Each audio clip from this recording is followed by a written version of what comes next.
Estados Unidos y su presidente gigante naranja y narcisista pues bombardearon un país y secuestraron a su presidente. Autoridades de Venezuela informaron que al menos 24 oficiales de seguridad murieron en la operación nocturna de Estados Unidos para capturar a Nicolás Maduro. Así es, estamos hablando de Venezuela, mientras hay venezolanos en Estados Unidos y aquí en México festejando. ¡Ay, marica, cayó Maduro! Y esto es sin ánimos de criticar como a todas esas personas que ven esperanza en la caída de un dictador. O sea, por eso mucha gente estaba diciendo, no, perdón por mis palabras. Se estaban disculpando a la hora de hacer críticas. Pues no podemos socavar como la esperanza de las personas al ver un cambio que creían necesario en sus países, ¿no? O sea, Sí. no va a... La crítica no va hacia eso, ¿no? Está muy bonita la esperanza. Solo es un recordatorio de que ese ángel de la democracia cobra caro. Cobra caro. Y que no es completamente bueno. ¿Querrán acaso su petróleo?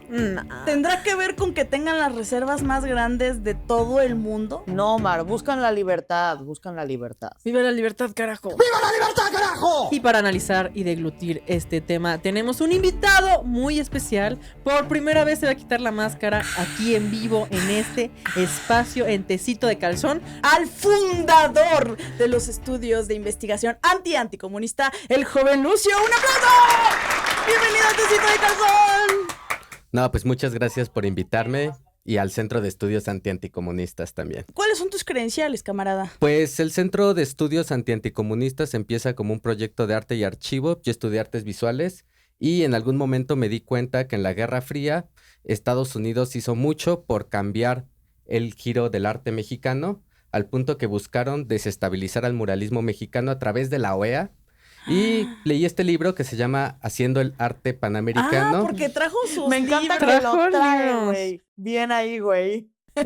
Y aquí vemos a José Gómez Sicre, el director de artes visuales de la OEA, quien se encargó de hacer una cruzada contra el muralismo y contra el arte de izquierdas a nivel regional. Trae A su factos. puta madre, güey, bravo. Por cierto, si ustedes ven que Valentina parece estar en otro lugar, es porque Te literalmente está viendo mal porque estoy ahí mismo. Chéquese la vista. está lejos, en Lejoslandia, y por eso estamos en una videollamada. Vamos a ver qué tal funciona esto. ¡Viva la libertad, carajo! Si ven, traemos una gorra que dice... Make America Latina Again. ¿Entonces ¿Sí me trajiste la mía o no me trajiste la mía, aunque no esté ahí, hijo de tu Claro puta que te madre? traje la tuya que está por acá Te en la otro guardamos. sillón, te la guardamos. Pues las consiguen en Anticomunistas. También para la gente que nos criticó porque pues latina también es un concepto problemático, hicimos la de Make America Abyayala Again. Así que chequen nuestra merch, hay para Oye, todas las pero ideologías. ¿cómo puedes vender cosas si eres comunista, güey? O sea, sí somos los comunistas del siglo XXI. Sí, mira, no mames, es un comunista que quiere vender cosas. Hay que financiar la revolución. Para los Ramiros que no han entendido que el intercambio de mercancías no es una cosa propia del capitalismo, pues también les recordamos que estamos en un sistema capitalista y que tengo que pinches comer. Eso, mamona. Vamos a explorar qué pedo con la inflación, vamos a hablar sobre la Guerra Fría, vamos a entender por qué estaba tan mal esta situación, si existen dictaduras, qué está pasando con la izquierda latinoamericana y mucho más aquí en su espacio Tecito de Calzón. Todo este tremendo fajo de billetes equivale a $1. Cuando grabamos este capítulo lo hicimos con la intención de analizar con una postura crítica al intervencionismo estadounidense y contábamos con la ayuda de un venezolano que no vive en este país para que nos ayudara con contexto y datos. Luego nos dimos cuenta de que sí, este tema necesitaba la voz directa de una persona que tuviera participación política en el escenario venezolano. Y ustedes dirán, ¡da! Es obvio, pero sinceramente no habíamos encontrado a alguien que tuviera ese perfil específicamente. Pero ya teniendo la pieza, pues lo vimos y dijimos, no, sí se necesita completamente. Entonces nos pusimos a buscar y lo logramos y lo encontramos. Así que les vamos a presentar ahora un collage en el que Alfonso agrega y cuestiona algunos de los puntos que se mencionaron en el capítulo original. Saludos a todos. Soy el ingeniero industrial y abogado Alfonso Gutiérrez, venezolano, secretario general del Colegio de Ingenieros de Venezuela. Soy el coordinador del partido Alianza Bravo Pueblo, que es un partido venezolano que se opone al régimen de Chávez y de Maduro. Tengo varios años en México. Somos los oídos, somos los ojos que no tienen los venezolanos allá adentro en nuestro país, porque desde aquí podemos decir cosas, podemos informar cosas que los venezolanos no lo pueden hacer adentro de nuestro país, porque de lo contrario serían presos. Yo soy Gloria del Mar, mejor conocida como Dama G.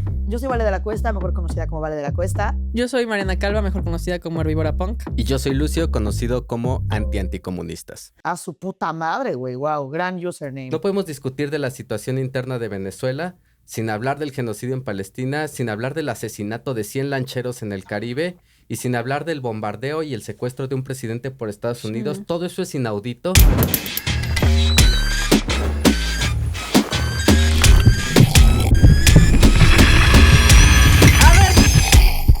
Chisme, ¿qué acaba de pasar hace recientemente? El 2026 empezó bien pinche recio porque en la madrugada del 3 de enero Nicolás Maduro, un dictador, fue secuestrado en su casa junto con su esposa Cilia Flores a órdenes del megalomaníaco presidente de Estados Unidos Donald Trump, que bueno, por si quieren saber más de él, tenemos aquí en Cito de Calzón un capítulo en el que desmenuzamos cómo es que 2 veces este criminal, porque es literalmente lo que es un criminal, con 26 denuncias por abuso sexual ha sido presidente de él.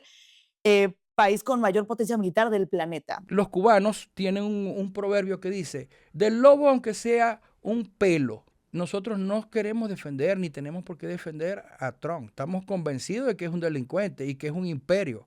El problema está que ante tantas situaciones que nosotros tuvimos, inclusive manifestaciones en la calle, donde hubo muertos, el que solucionó parte del problema, porque todavía el problema sigue ahí, fue Trump con esa intervención. Ahora tenemos que rescatarnos de Trump, que es lo otro. Con la amenaza de una segunda intervención militar, el gobierno de Estados Unidos pues está logrando que el régimen de lo que fue el resto del equipo de Maduro, pues gobierne con él.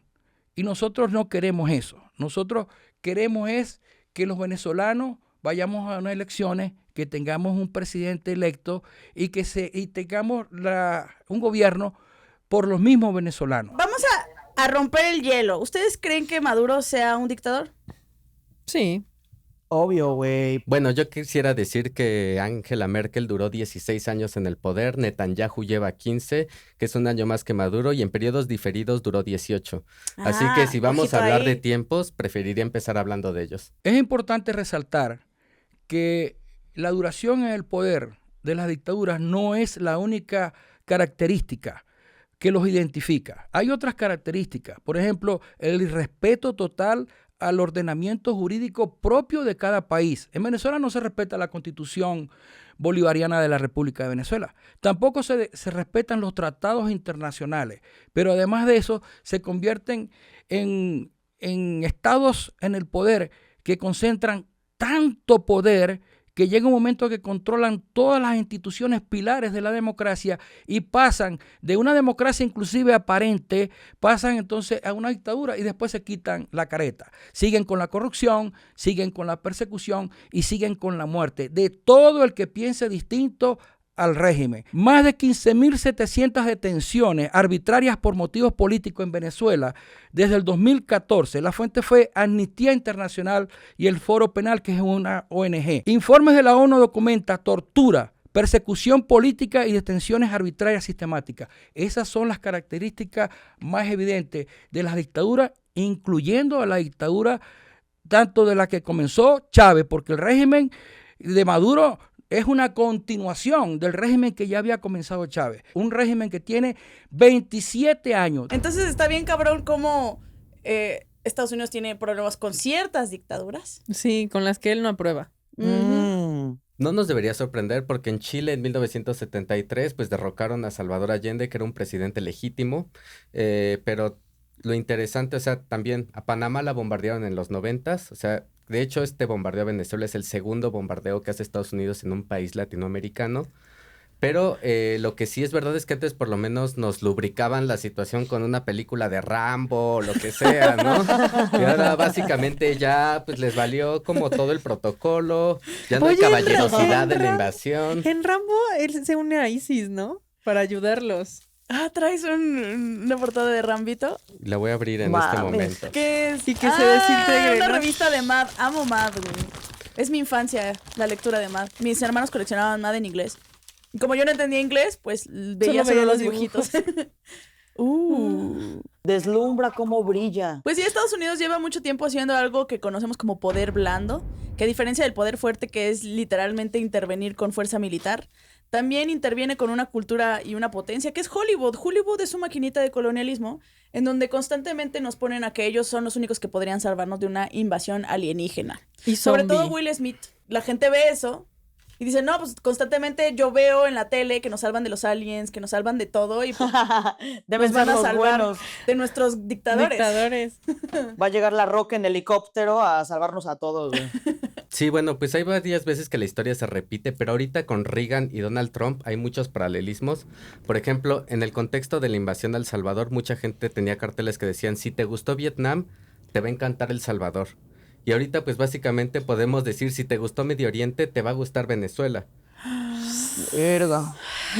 De terrors. Sí, Nicolás Maduro fue secuestrado de su casa bajo la con la excusa de llevarlo a Estados Unidos, a Nueva York, para que enfrentara cargos por narcoterrorismo, tráfico de drogas, conspiración, lavado de dinero, y todo esto databa desde el año 2020. Cuando agarraron a Maduro, una de las cosas que más me preocupó, la verdad, fue Cuba. Porque yo estoy muy ligada a Cuba, ya que mi mamá se ha casado con 2 cubanos. Y de hecho acabo de regresar de Cuba y pasé mis navidades. Y Cuba está muy mal, güey, porque no hay petróleo. Entonces, con la intervención de Estados Unidos controlando completamente el petróleo de Venezuela, Cuba se va a ir a la supraverga. No manches. Está bien Así. cabrón. La recompensa por la cabeza de Maduro era de 50 millones, que es en la historia de Estados Unidos el mayor precio que se le ha puesto, incluso por arriba de Saddam Hussein, por arriba de Osama Bin Laden, que eran de la mitad literalmente. Y también algunos funcionarios de Maduro también tienen las recompensas, porque de acuerdo a la administración de Trump, Maduro y su círculo cercano tienen secretamente como un cártel llamado el Cártel de los Soles. Spoiler, el cártel dicen que ni siquiera existe. Pues básicamente la CIA es la que inventa el Cártel de los Soles como concepto en 1992. La misma CIA que ahora acepta haber intervenido en Venezuela. Entonces, si empezamos a hablar del Cártel de los Soles, pues tenemos que básicamente de entrada creerle a la CIA. El Cartel de los Soles, ese nombre se popularizó en la ciudadanía, en los barrios, en las urbanizaciones, en el venezolano común. ¿Por qué? Porque había impotencia y nosotros observábamos cómo los grandes personeros del gobierno, del régimen, tanto de Chávez como Maduro, abusaban de su poder para hacer, entre otras cosas, contrabando. En Venezuela en ese momento tenía el precio de la gasolina más barata del mundo. Y esa gasolina se iba de contrabando, a veces escaseaba y nosotros decíamos en Venezuela, ¿por qué escasea la gasolina?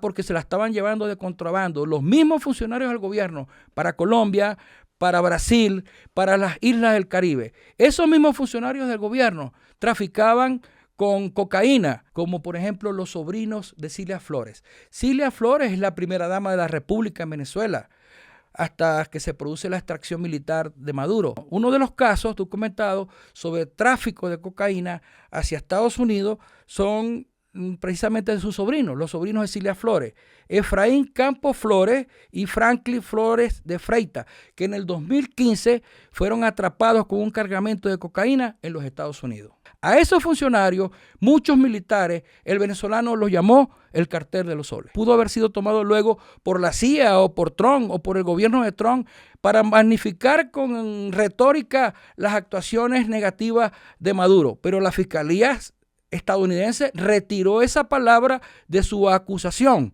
Y ciertamente a lo mejor porque no tenían pruebas de una asistencia formal, funcional, de un cartel que se llame el Cartel de los Soles, pero los funcionarios corruptos, militares y civiles del gobierno de Maduro, en Venezuela los llamamos el Cartel de los Soles. Pues bueno, lo que hace este supuesto cártel es que pues trafican cocaína, pues lo que hace un cártel, traficar cocaína, traficar fentanilo, y bueno, también se les acusaba de tener incluso alianzas con otras asociaciones criminales y cárteles como el Tren de Aragua o hasta el mismísimo y ya bien conocido por usted en casita Cártel de Sinaloa. Bueno, el mismo gobierno de México ha salido a decir de, güey, no hemos encontrado ninguna alianza entre el Cártel de Sinaloa y el supuesto Cártel de los Soles, pero bueno. Muchos, por otro lado, levantan las cejas y dicen como de, güey, what the fuck, ¿sabes? Venezuela ni siquiera desempeña un papel central en el tráfico de drogas que afecte directamente a Estados Unidos, y menos si lo comparas con México, si lo comparas con Colombia.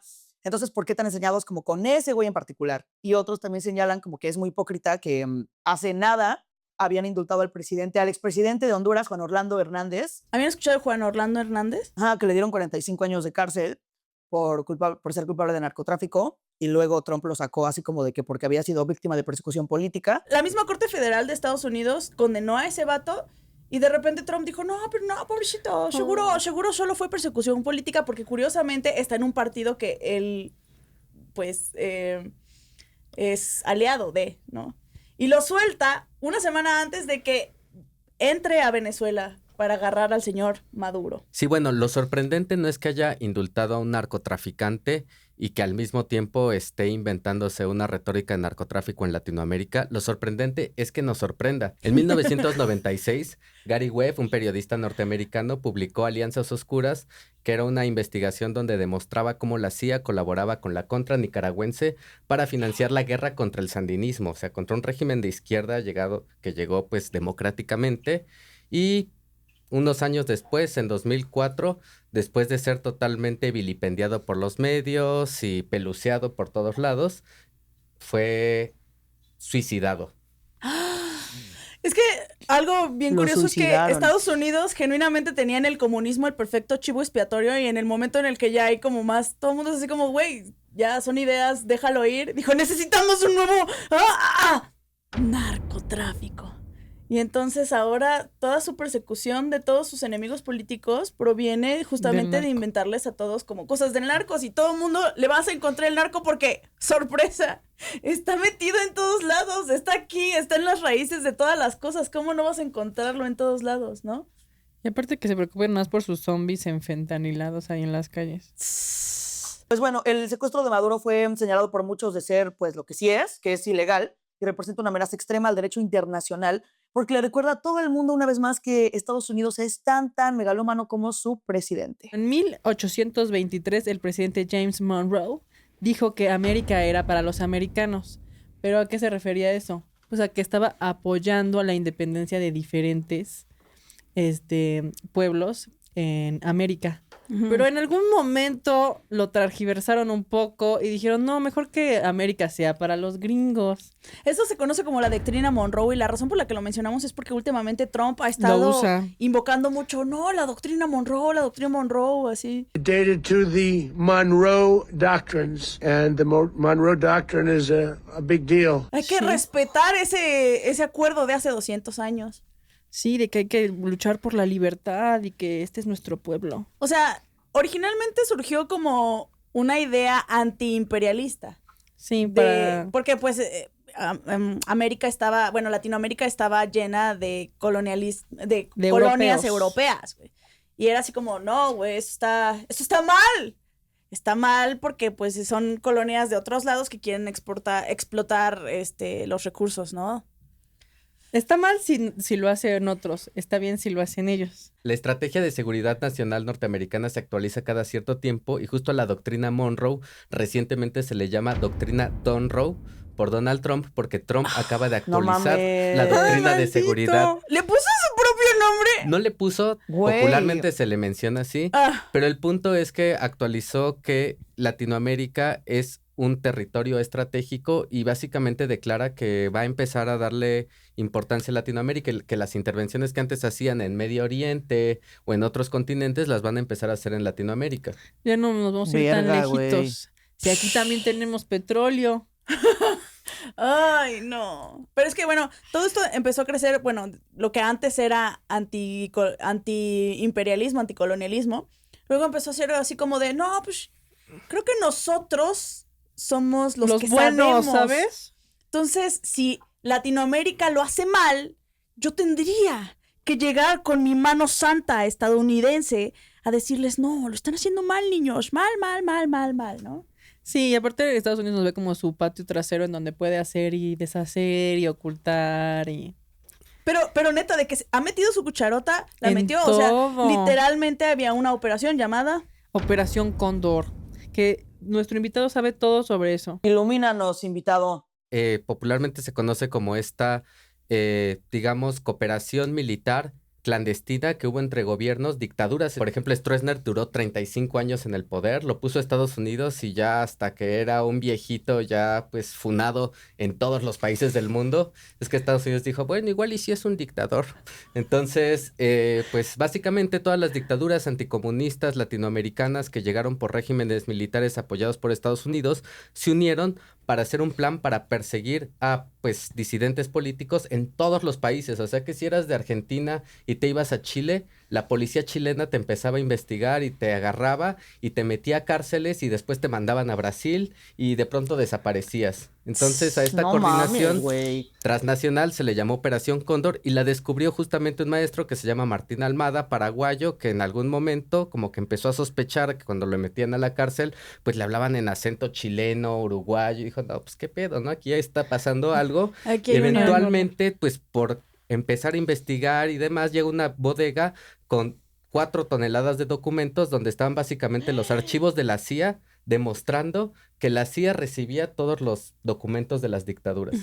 O sea, en súper resumen, en los 70s y 80s, sí, era Estados Unidos llegando con gobiernos de izquierda diciendo, no, la izquierda nos puede llevar al comunismo. Entonces lo derrocaban, financiaban golpes de Estado, financiaban lo que se tuviera que financiar para eliminar esos gobiernos y meter gobiernos de extrema derecha, que muchos desembocaron en la dictadura como la de tu tío Augusto Pinochet.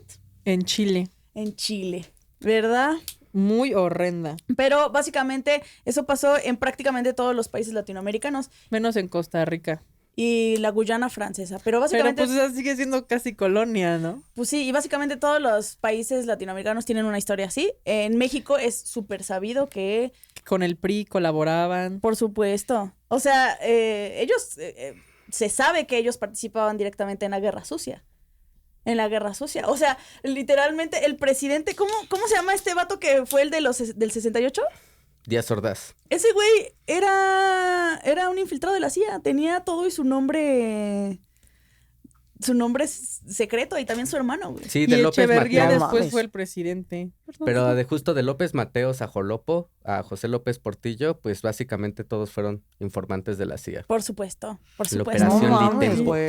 Pues bueno, vamos a entender un poco qué estaba pasando en Venezuela y por qué se volvió el mal ejemplo de toda Latinoamérica, ¿no? Siempre era, ¿quieres que seamos como Venezuela? Entonces, Ellos mueren de hambre. vamos a entender. Venezuela se encuentra aquí, voy a poner el mapita. Esta es su bandera. La capital es Caracas, tiene una población aproximadamente de 28.5 millones de habitantes, a pesar de que más de 20% han emigrado del país, o sea, 8 millones de personas, 8 millones de venezolanos están regados por ahí, lo cual es una ironía bastante grande porque Trump estaba como súper en contra de eso y ahora Venezuela es el país que es el segundo país de más inmigrantes en Estados Unidos. En Estados Unidos. Venezuela fueron hijos de la colonización, así como nosotros, se independizaron de España en 1811. Y pues el país prometía un chingo. Tú decías que recordabas como... Yo me acuerdo que cuando yo era niña, me acuerdo que vacacionar en Venezuela era wow, era top, era lo máximo, porque era un lugar turístico. Aunque cuando eras y niña... con bonitas playas. Cuando eras niña de Venezuela ya había tenido sus traspiezos, pero antes de eso en los 70s, en los 80s, era el país más rico de Latinoamérica. Tenía el mayor PIB per cápita de todos. Para quien no sepa qué es el PIB per cápita, en términos súper resumidos, estoy hablando del Producto Interno Bruto, que es el valor total de la producción, todo lo que genera el país, dividido entre cada una de las personas, con la supuesta intención de ver cuánto produce cada persona, ¿no? El PIB de México es bastante alto, está en $14,000 per cápita. O sea, supuestamente... No los veo. Cada persona produce 250,000 pesos. Pero aunque eso suena como un chingo, en realidad es bastante bajo, considerando que el PIB de México es muy alto. Es tan alto que somos la 12ª potencia económica del mundo. ¿Ustedes sabían que somos la 12ª potencia económica del mundo? No tenía ni puta idea. Yo creo que Slim sí lo sabe. Slim sí lo sabe. Obvio. Entonces, que el PIB per cápita sea tan bajo, considerando que somos una economía tan fuerte, demuestra que hay sectores que producen un chingo, pero la mayoría produce poco. Eso es lo que está pasando. Y de ahí tenemos más como bien se reparte. al tu tío, como por ejemplo el Slim o al Salinas Pliego, todos esos güeyes son una demostración de toda esa realidad y toda esa desigualdad, ¿no? Entonces la pregunta del millón, si ellos tienen las mayores reservas de petróleo de todo el fucking mundo, let that sink in. O sea, es un putero, güey. Y siendo que el petróleo es tan importante en todo el puto mundo, porque no son el país más puto rico del mundo, ¿no? El petróleo crudo de Venezuela es muy pesado. Es ácido, está lleno de impurezas, tiene muchísimo sulfuro. Entonces, es difícil de refinar. Como es difícil de refinar, pues no tenían como todas las capacidades de refinamiento para poder sacarlo al aire. Entonces, originalmente tenían mucha gente interesada, así de, ¿sabes qué? Pues tienes mucho petróleo, yo te ayudo con mi tecnología. Y pues eso era capital extranjero. Sobre todo Estados Unidos venía a intervenir y un montón de compañías petroleras pues tenían aquí sus refinerías y ayudaban con el petróleo de Venezuela. Eso hizo que originalmente Estados Unidos y Venezuela fueron compas, güey. Fueron amigos y Estados Unidos pusiera sus resorts. Sí. Porque también era el lugar de los resorts. Ah, pues sí, como el Cuba. La cosa es que Estados Unidos y Venezuela sí eran originalmente bastante compitas. De hecho, pero eso hacía que estuvieran súper atados a la economía del petróleo, güey. El 85% de todas las exportaciones de Venezuela, 85 al 90% eran petróleo. Y de hecho, de todo el petróleo que llegaba a Estados Unidos, 15%, 20% más o menos, era de Venezuela. O sea, verdaderamente había una relación simbiótica súper dependiente. El 40% del PIB de Venezuela provenía del petróleo y el 70% del presupuesto de operación de todo el país era hacia el petróleo. O sea, básicamente ahogaron a todas las demás industrias porque no les interesaba invertir en ellas, pues ya que solo les importaba el petróleo, ¿no? Y han escuchado esa frase que dice, no pongas todos tus huevos en una sola canasta. Sí. Pues, Es especista.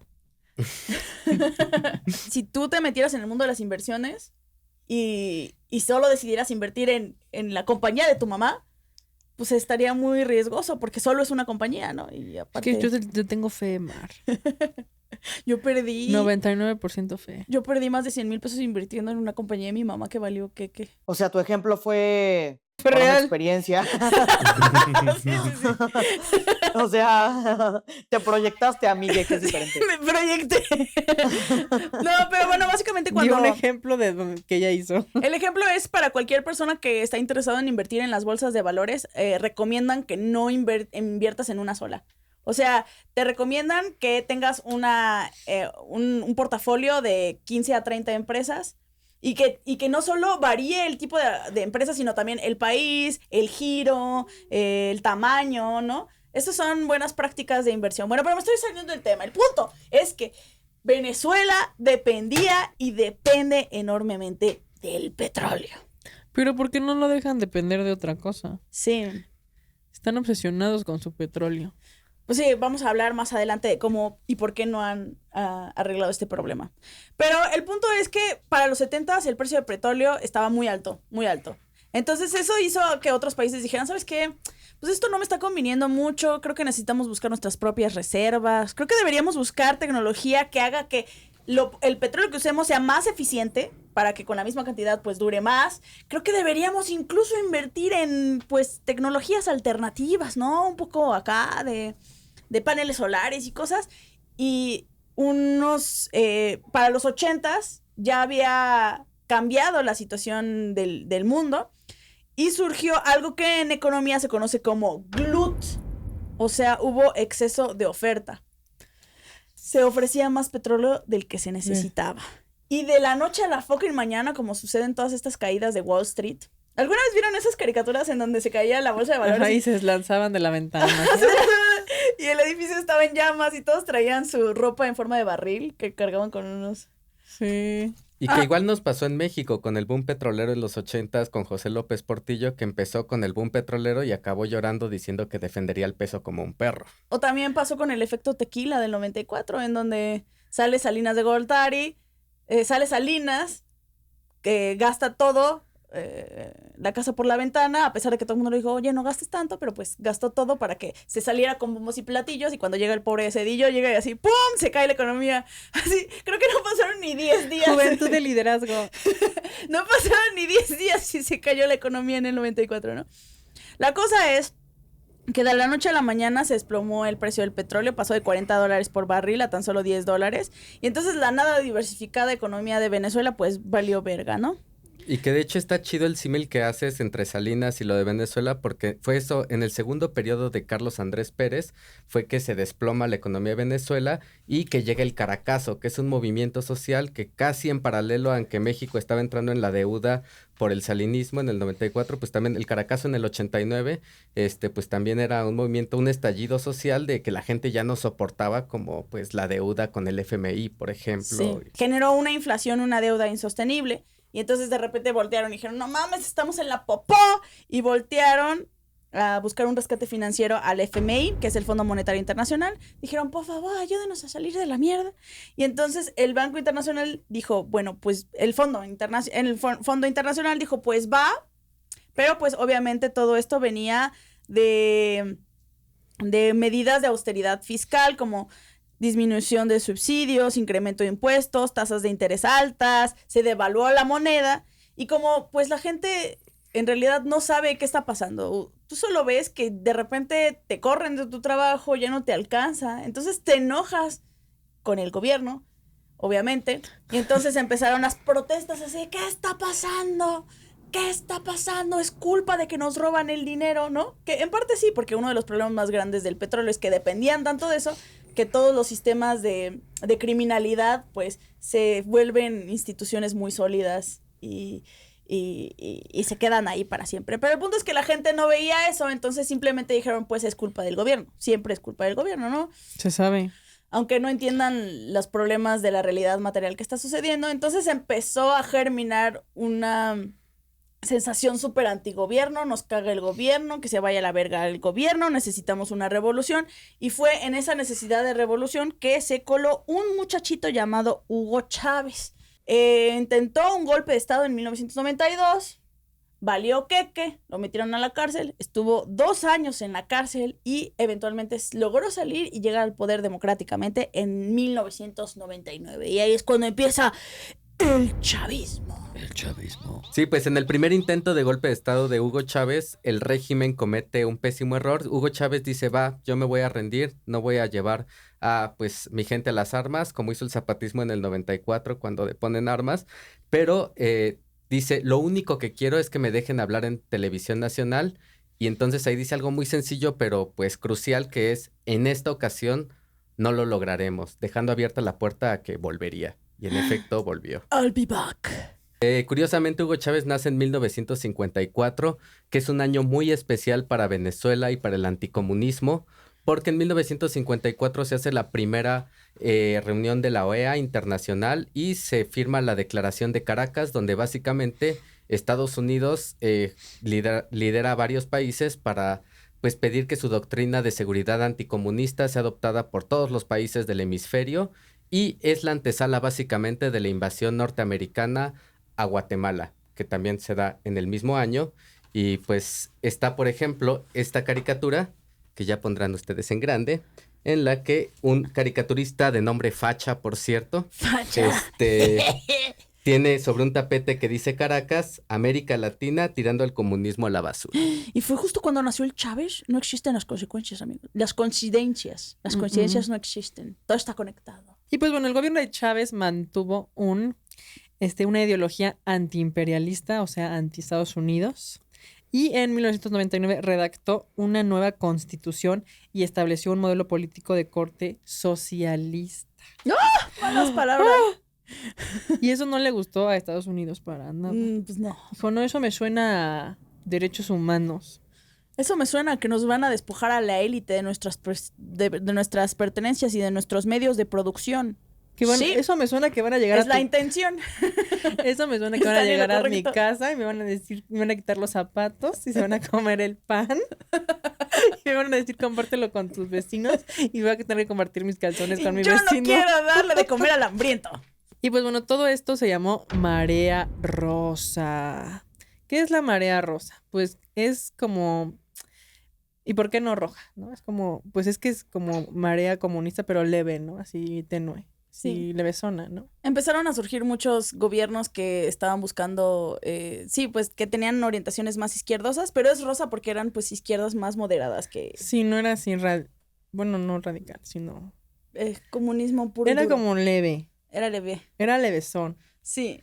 Y de hecho ahorita estamos en una segunda marea rosa. Después de una ola conservadora de los 2010, ya estamos regresando a la marea rosa. Ay, ¡auxilio! ¡Estados Unidos, sálvame!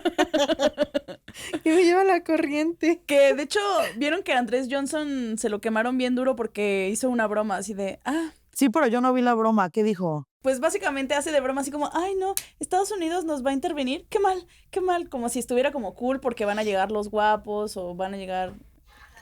Sí que lo funaron. Sí. Que dijo, ay no, bueno, sí, ay no, por favor, no, por favor. ¿Qué harías si Estados Unidos invadiera México? ¡No! ¡No quiero! Sí quiero. O sea, nada más quieren entrar por nuestro petróleo. En mi puta vida he visto petróleo. La mamó, güey. Se la mamó, se la turbomamó y luego él se disculpó y dijo, no sé nada de política, yo solo hago comedia.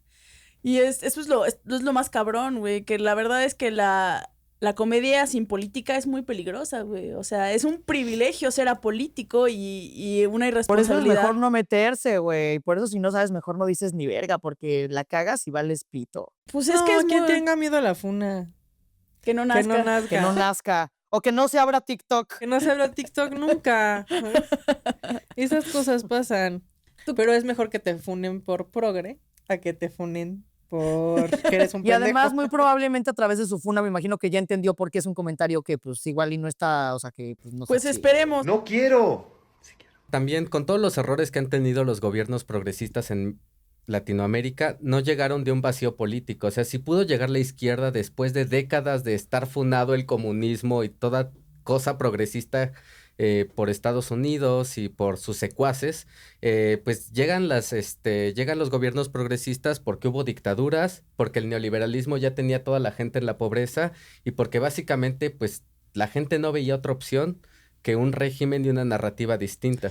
Y también porque nos damos cuenta de que esta necedad y necesidad de poner ellos versus nosotros, o sea, es una falsa dicotomía política, ¿no? Es simplemente una manera de decir, ya llegamos los otros, que no son ellos, y vamos a hacerlo mejor que ellos, ¿no? O igual, pero vamos a decir que nos salió mejor. Yo creo que existe un analfabetismo político muy grande que hace que las versiones más caricaturizadas de las ideas son las que prevalecen para hacer el marketing político y de alguna manera se nos olvida que al final del día todos somos esclavos de las condiciones materiales y las relaciones de producción que arrastramos desde hace siglos y que no importa si sea un gobierno de derecha o de izquierda, estamos dependiendo de esas realidades, ¿no? Y lo podemos ver con el ejemplo de Venezuela. O sea, llegue la izquierda o llegue la derecha, si no arreglan su nada diversificada economía y siguen dependiendo de una sola cosa, no se va a arreglar nada. Pues también, o sea, creo que sí, me gustaría hacer la distinción de que desde un horizonte político, ético y filosófico, sí no podemos poner en el mismo plano la izquierda y la derecha, porque a pesar de que los gobiernos pues básicamente han utilizado como el izquierdismo y el marxismo como una forma retórica, populista, pues sí hay dos horizontes, uno que busca la dictadura de los pueblos y otro que busca la dictadura del capital, y la dictadura del capital está en pocas manos. Sí, pero también hay que recordar que el binarismo y las dicotomías no existen y en realidad cuando volteamos la realidad son híbridos. Las mejores resoluciones también creo que deberían ser híbridos, ¿no? Pues, o sea, las derechas hoy abiertamente buscan como que no existan migrantes, buscan la supremacía blanca en Estados Unidos, y creo que sí hay muchos proyectos izquierdistas o progresistas o incluso comunistas que no buscan eso. Entonces sí creo que entiendo la parte del binarismo, pero sí creo que filosóficamente sí hay dos horizontes distintos. No, por supuesto, verdaderamente, o sea, estás en un espacio en el que aquí todos somos pues más asociadas hacia una idea de izquierda, o sea, pero pues sí, al final de cuentas, cuando estamos hablando de percepciones sociales, sobre lo que verdaderamente es todo eso, estamos en un mundo de analfabetismo político, ¿no? Al final del día. Y casi todos los gobiernos llegan a espacios en donde hay criminalidad institucionalizada, ¿no? Entonces llega un gobierno de izquierda o de derecha, pero al final del día llegan con instituciones que no le rinden cuentas a la ideología, sino... Es que siento que pasa como en la ley de Herodes. Llega alguien con buenas intenciones, pero el sistema está tan corrupto que es como, no, pues así no hacemos aquí las cosas. Se llevan haciendo 1000 años así y la gente no puede cambiar sus hábitos. ¿O a poco no sigues comiendo carne, Mar? Sí. ¿Ves? Sí, cierto. ¿Ves? Sino que no estás de acuerdo con el veganismo. No, sí. Sí, lo estoy. que es cierto es que en Se las hace dictaduras... por tradición y ya está. Lo que es cierto es que en las democracias liberales lo que rige es la dictadura del capital. Sí. Se digan de izquierdas o de derechas. Y de eso, Trabajan para el capital. Sí, por supuesto. Siguiendo con el chavismo, pues Hugo Chávez pensó algo bien pendejo, güey. O sea, dijo, o sea, si los recursos naturales son de todo el mundo, porque todos vivimos en este mundo, estaría chido repartir equitativamente la riqueza que nos producen los recursos naturales. Que ojo, No, eso no y es una como, perspectiva comunista. Eso no es una perspectiva comunista. No. El comunismo nunca dijo que hay que repartir de manera igualitaria la riqueza. Pero pues eso es lo que dijo Chávez. Eso es lo que pensó Chávez. Y Gringolandia dijo, no, güey, ¿por qué? No, güey, ¿cómo por qué? ¿Cómo por qué harías eso? Y pues él sí logró bastantes cosas con eso. La pobreza se redujo en un 30%. Básicamente eliminó todo el analfabetismo. Ciertamente hubo una época, un lapso de tiempo, sobre todo en el gobierno de Chávez, que se sintieron mejoras en cuanto a salud y en cuanto a lo que era el sistema educativo. Y otras que podemos decir estaban referidas a los programas sociales. Pero esas mejoras y esos programas sociales no fueron sostenibles en el tiempo. Y no fueron sostenibles en el tiempo porque los financiaron con la economía rentista de la cual gozó Chávez en ese momento. Un promedio de petróleo, de precio del petróleo a $100 y a más de $100 permitía no solamente financiar estos programas, sino también regalar riqueza venezolana. Por ejemplo, algunos países de las islas del Caribe fueron financiados. Inclusive cuando cayó el precio del petróleo y ya el sistema rentista cayó en desgracia, Venezuela siguió enviando petróleo para Cuba, y Venezuela siguió enviando durante el régimen de Chávez y de Maduro, y Venezuela siguió financiando deuda de algunas islas del Caribe. Ese dinero que entró en Venezuela, ese superávit tenía que haber sido invertido en la economía para que fuera sustentable a lo largo del tiempo y que los individuos se desarrollaran.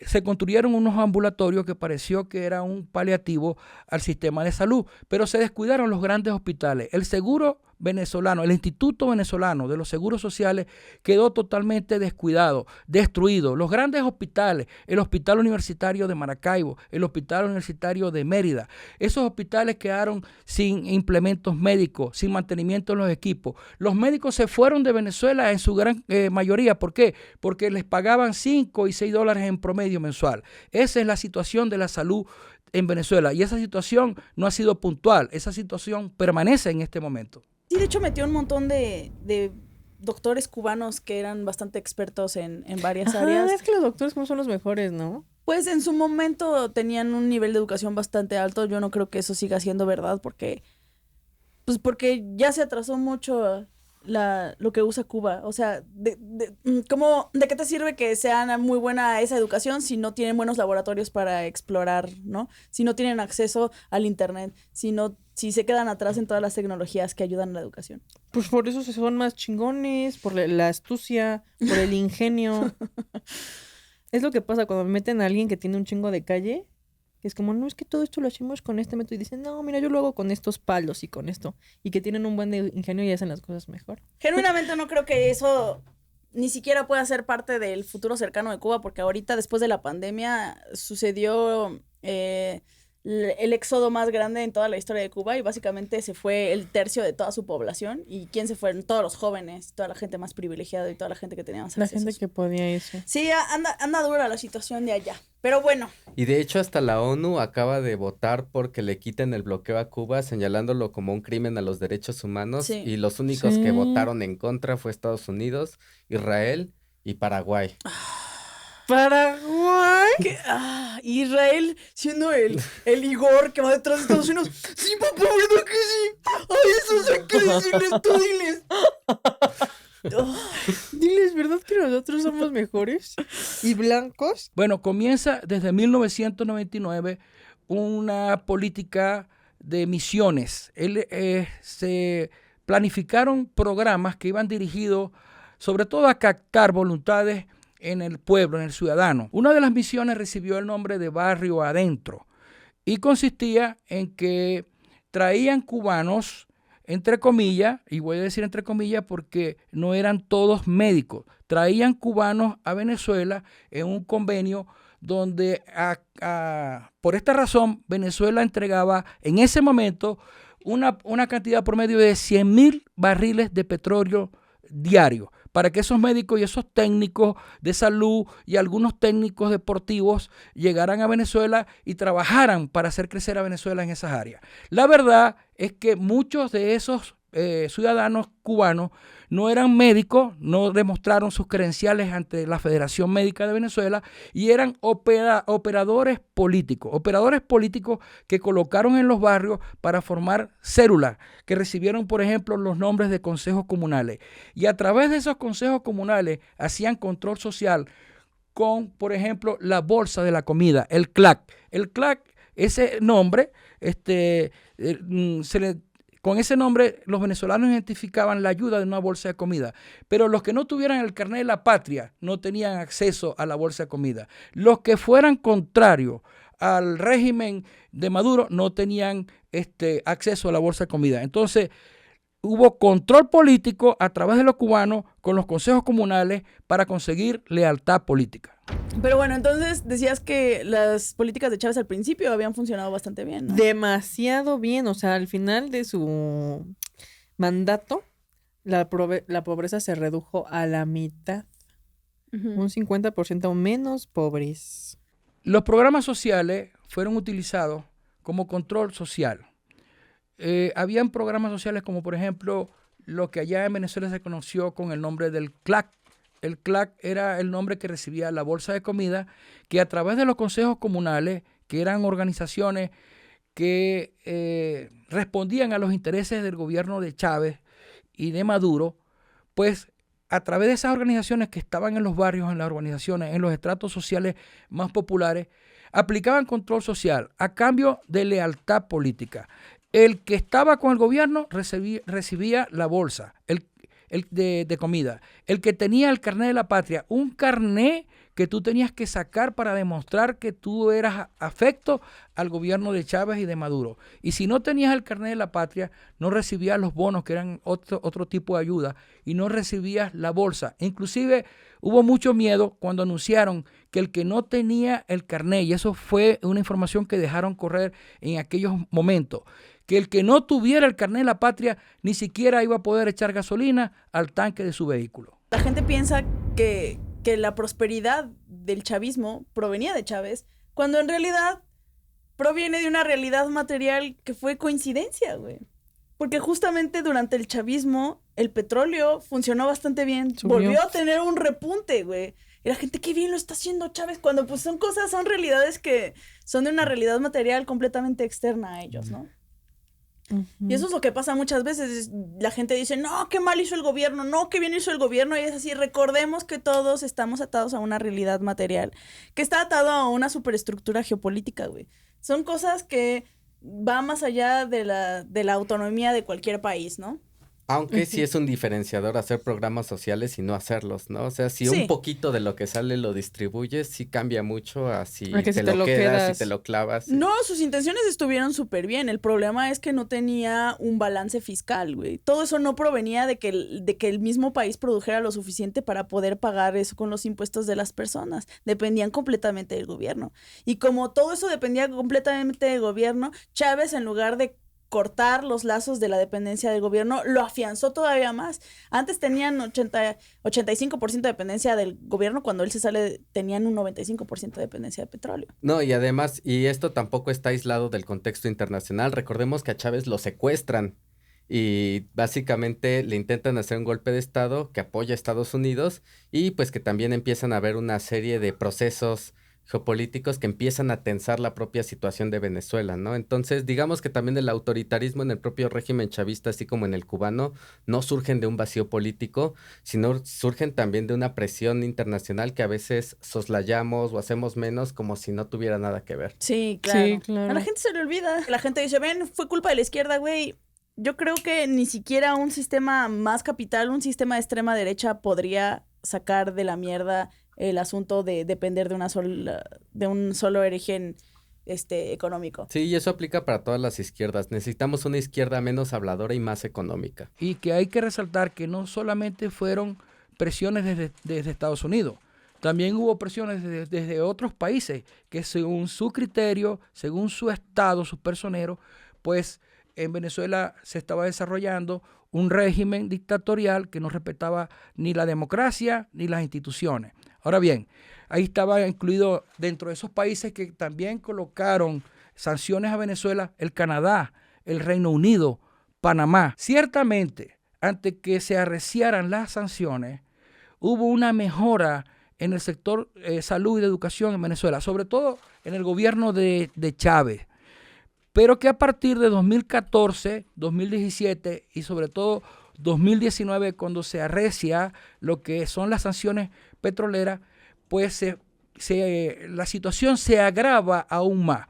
Lo importante entender de este análisis es que el autoritarismo no surgió producto de las sanciones. Ya existía autoritarismo. Recordemos que Chávez llega al poder en 1999 y han pasado 13 años, 14 años cuando comienzan las sanciones. En ese lapso votaron a 18,000 universitarios de PDVSA. En ese lapso hubo detenidos sin juicio, hubo perseguidos, mataron a estudiantes que salieron a la calle a manifestar por un cambio democrático en Venezuela. Entonces, el autoritarismo siempre lo hubo con Chávez y Maduro, antes, durante y después de las sanciones contra Venezuela.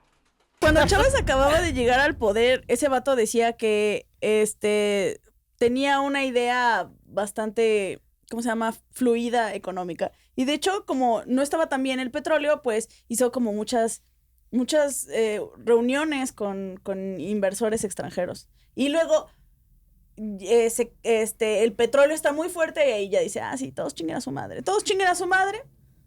Y ya empieza a nacionalizar un montón de compañías. Empuja a un montón de empresas. Empresas extranjeras como Exxon, Chevron, ConocoPhillips, Shell. Y pues obviamente eso no le gusta a Estados Unidos, güey. No, Estados Unidos dijo, ay, no, esas son mis empresas que quieren tu petróleo. Sí. Y se enojó. Y pues hizo alianzas con otros gobiernos de izquierda como Cuba y Nicaragua. Que también pues pensaban como él. También hay que recalcar que a pesar de que muchos apuntan a que Venezuela se volvió socialista, Venezuela nunca logró un sistema socialista, ¿ok? Jamás hubo un camino hacia la propiedad plena de los trabajadores sobre los medios de producción, que es lo que busca el socialismo. Y tampoco hubo una democracia económica, que es lo que busca el socialismo, con la esperanza de eventualmente llegar a comunismo. No se implementó, no se dio un socialismo democrático funcional, ni con Chávez ni con Maduro. En Venezuela lo que ha existido es una alianza cívico-militar corrupta, que además de corrupta ha sido criminal, porque en el caso de los detenidos arbitrariamente, han dejado morir a decenas de personas, a dirigentes políticos, pero también a personas que no son nada de dirigentes políticos, padres o madres de familia o jóvenes, porque no le entregaron sus medicinas a tiempo. Ese es un régimen criminal. Por eso es que yo digo, nada parecido a lo que debe ser en el funcionamiento un gobierno socialista. En otros países han llegado al poder gobiernos socialistas que han trabajado para el desarrollo del país y para el desarrollo del individuo. En el caso de Venezuela, ese no fue el ejemplo. Entonces, lo que realmente pasaba en Venezuela es que era una economía mixta con una extrema intervención estatal. La gente piensa que toda la intervención estatal extrema es comunista, para nada. Y pues se mantuvo siendo un estado rentista. Un estado rentista es uno que depende principalmente de ingresos que no provienen del trabajo productivo interno, sino de una renta de un recurso. Entonces, básicamente era un estado rentista con extrema intervención de Estado. Eso no es un sistema socialista. Sí, bueno, definitivamente ningún país ha llegado al comunismo, que básicamente para que lleguen al comunismo ya no tendría que haber Estado. Sí, el comunismo es stateless. Probablemente su mayor aportación fue un antiimperialismo que sí consolidó a través de organizaciones y vínculos internacionales y que en el contexto latinoamericano de décadas de intervención, golpes de Estado, pues ya era una aportación. Uh-huh. Pero ¿crees que hubo un camino económico o social para buscar una especie de socialismo? Creo que hubo políticas redistributivas importantes y que básicamente como cualquier gobierno de la marea rosa o inclusive ahora con Morena, pues viniendo de un contexto neoliberal, pues sí, definitivamente transformar el barco en 10 años es imposible. Con respecto a que Chávez pudo haber hecho un trabajo muy bueno en cuanto a una lucha antiimperialista, yo no creo que exactamente esa sea la realidad. Porque cuando tú te opones al imperialismo, te tienes que oponer a todos los imperialismos, no solamente al imperialismo norteamericano o estadounidense. Tú tienes que oponerte también al imperialismo chino, al imperialismo ruso, entre otros ejemplos. Y en el caso de Venezuela, tanto Chávez como Maduro realizaron negocios desventajosos con el imperio ruso, con el imperio chino, tan desventajosos que Venezuela todavía tiene deuda con estos países, sobre todo con China, dado que se negociaron barriles de petróleo que ni siquiera habían sido extraídos de las entrañas de la tierra. Y en muchas de esas negociaciones desventajosas para Venezuela no hubo transferencia de tecnología. Entonces, si eres antiimperialista, tienes que ser antiimperialista contra todos los imperios.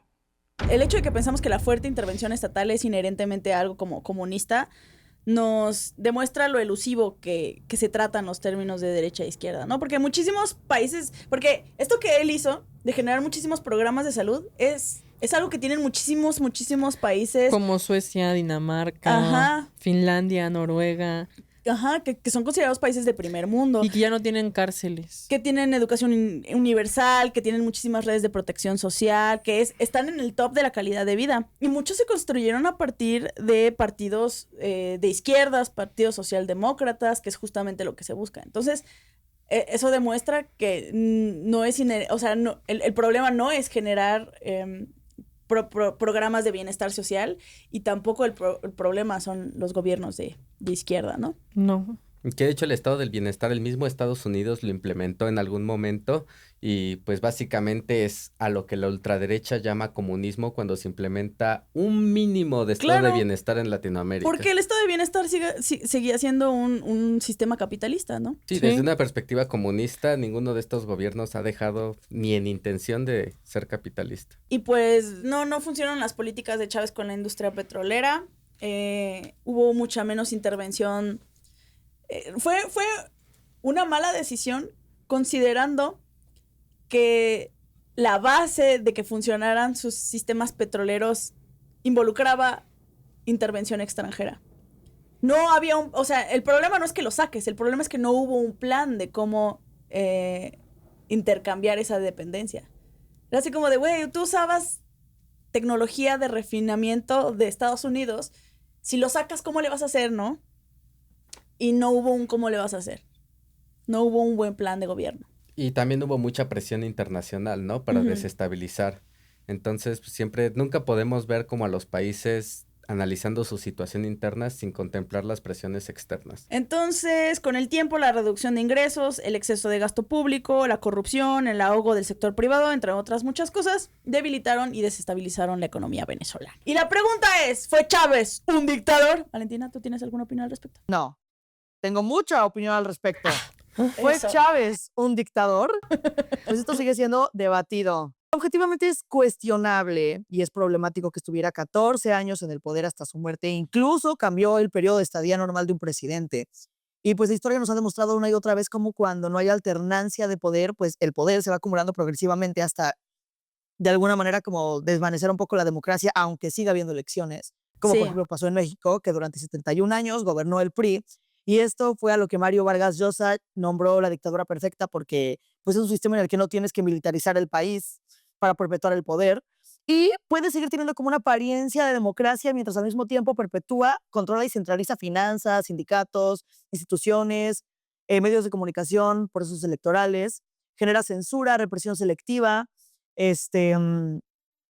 criminalización a la oposición, militarización política, Y etcétera. definitivamente pasó en el gobierno de Chávez, y no es que inherentemente haya sido una cosa de él, pero es que eso pasa cuando no hay alternancia de poder totalmente. O sea, se institucionaliza la corrupción dentro de... No, se mete la corrupción dentro de sus instituciones y se vuelve como parte de su sistema, ¿no? Y sí es un problema de las izquierdas también, que ante el acoso externo, pues endurecen sus propias estructuras internas y hay que reconocerlo y trabajar en ese problema. Sí, bueno, y otra cosa de Chávez es que era populista, que es una tendencia política que apela como directamente al pueblo y se presenta como una voz hacia las masas contra la élite corrupta que oprime a la mayoría que es silenciada. Que eso es objetivamente real, o sea, sí pasa eso. Sí, claro. El problema es qué tanto eres capaz de arreglar eso. Sí, exacto. El problema es que al final, pues es como marketing que exagera muy cabrón las capacidades reales para acabar con los problemas sistémicos. Y como ya dijimos, Chávez pues en realidad no hizo nada para diversificar la economía que tenía Venezuela y el país continuó pues a la merced de las fluctuaciones económicas de la industria que dependían de una realidad externa. Pienso que el anticomunismo es el populismo de las derechas, o sea, hay millones de dólares que se gastan anualmente en propaganda antisocial, anticomunista, antipopulista y pues no hablamos mucho de eso. Y cuando se empieza a criticar que los ricos cada vez enriquecen más y que la brecha económica es más amplia, se habla de populismo. Entonces yo prefiero hablar de anticomunismo primero. Sí, claro, no, pues el populismo siempre se asocia a las de izquierdas, cuando Trump perfectamente podría caber en un asunto como populista, porque el güey cambió todas sus ideas políticas que no tenía en realidad, simplemente para hacer un marketing, agrandar su persona, hacer un diseño de culto a la personalidad. Y bueno, también es importante decir que el populismo, pues como estás diciendo literalmente, güey, no es inherente de izquierda o de derecha, porque Trump sí podría entrar realmente en que es populista. Y también, bueno, recordar que los aparatos ideológicos del Estado siempre van a hacer propaganda y siempre hay que ser críticos como a las versiones estatales y a cualquier régimen. También Chávez, pues como era populista, mitificó su persona al punto de que si faltaba él iba a dejar un vacío muy grande en el poder, ¿no? Exacto, y pues entonces cuando muere en 2013, exactamente es lo que pasó, deja un hueco muy grande y su sucesor y vicepresidente y mano derecha, Nicolás Maduro, obviamente le iba a pasar de la super mega verga intentando llenar ese hueco pues que dejó. Y además que para la muerte de Chávez, la deuda del país ya se había duplicado. Y Nicolás Maduro nunca fue el Decían que era el chofer de Chávez. Sí, era chofer de autobús, pero luego subió a través de partidos de la Unión. Pues es como la Kim Kardashian de Paris Hilton. Le echó ganas. No, porque él sí le echó ganas ahí. Sí, y definitivamente no tenía el magnetismo que tenía Chávez. Todo su crecimiento al poder fue de lealtad a los partidos, no necesariamente de ese crecimiento, ¿no?, revolucionario como el que había tenido Chávez, que surgió a través de una carrera militar, prácticamente, ¿no? Entonces, pues no, nunca iba a ser ese, ¿cómo se llama? El líder amado que todos buscaban. Cuando llegó al poder, muchísima gente ni sabía quién era. ¿Qué? ¿Quién es ese güey?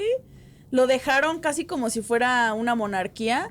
Hay elecciones y desde las primeras elecciones hubo señalamiento de que había habido trampa. O sea, todas y cada una de las elecciones que ha tenido Maduro han sido con personas diciendo no, voto por voto, casilla por casilla. Casilla y ese por güey, casilla. curiosamente, siempre gana por Uno. Por 1%, así. Sí. Gané por 200,000 votos. Qué raro, ¿no? No manches, ganes por Sí, de que solo la persona un que llegó al voto. final a la casilla, güey, fue el punto que era a su favor, güey. El desempate fue de la última persona que llegó corriendo, güey, a la verga, güey, Justo, por justo. Maduro.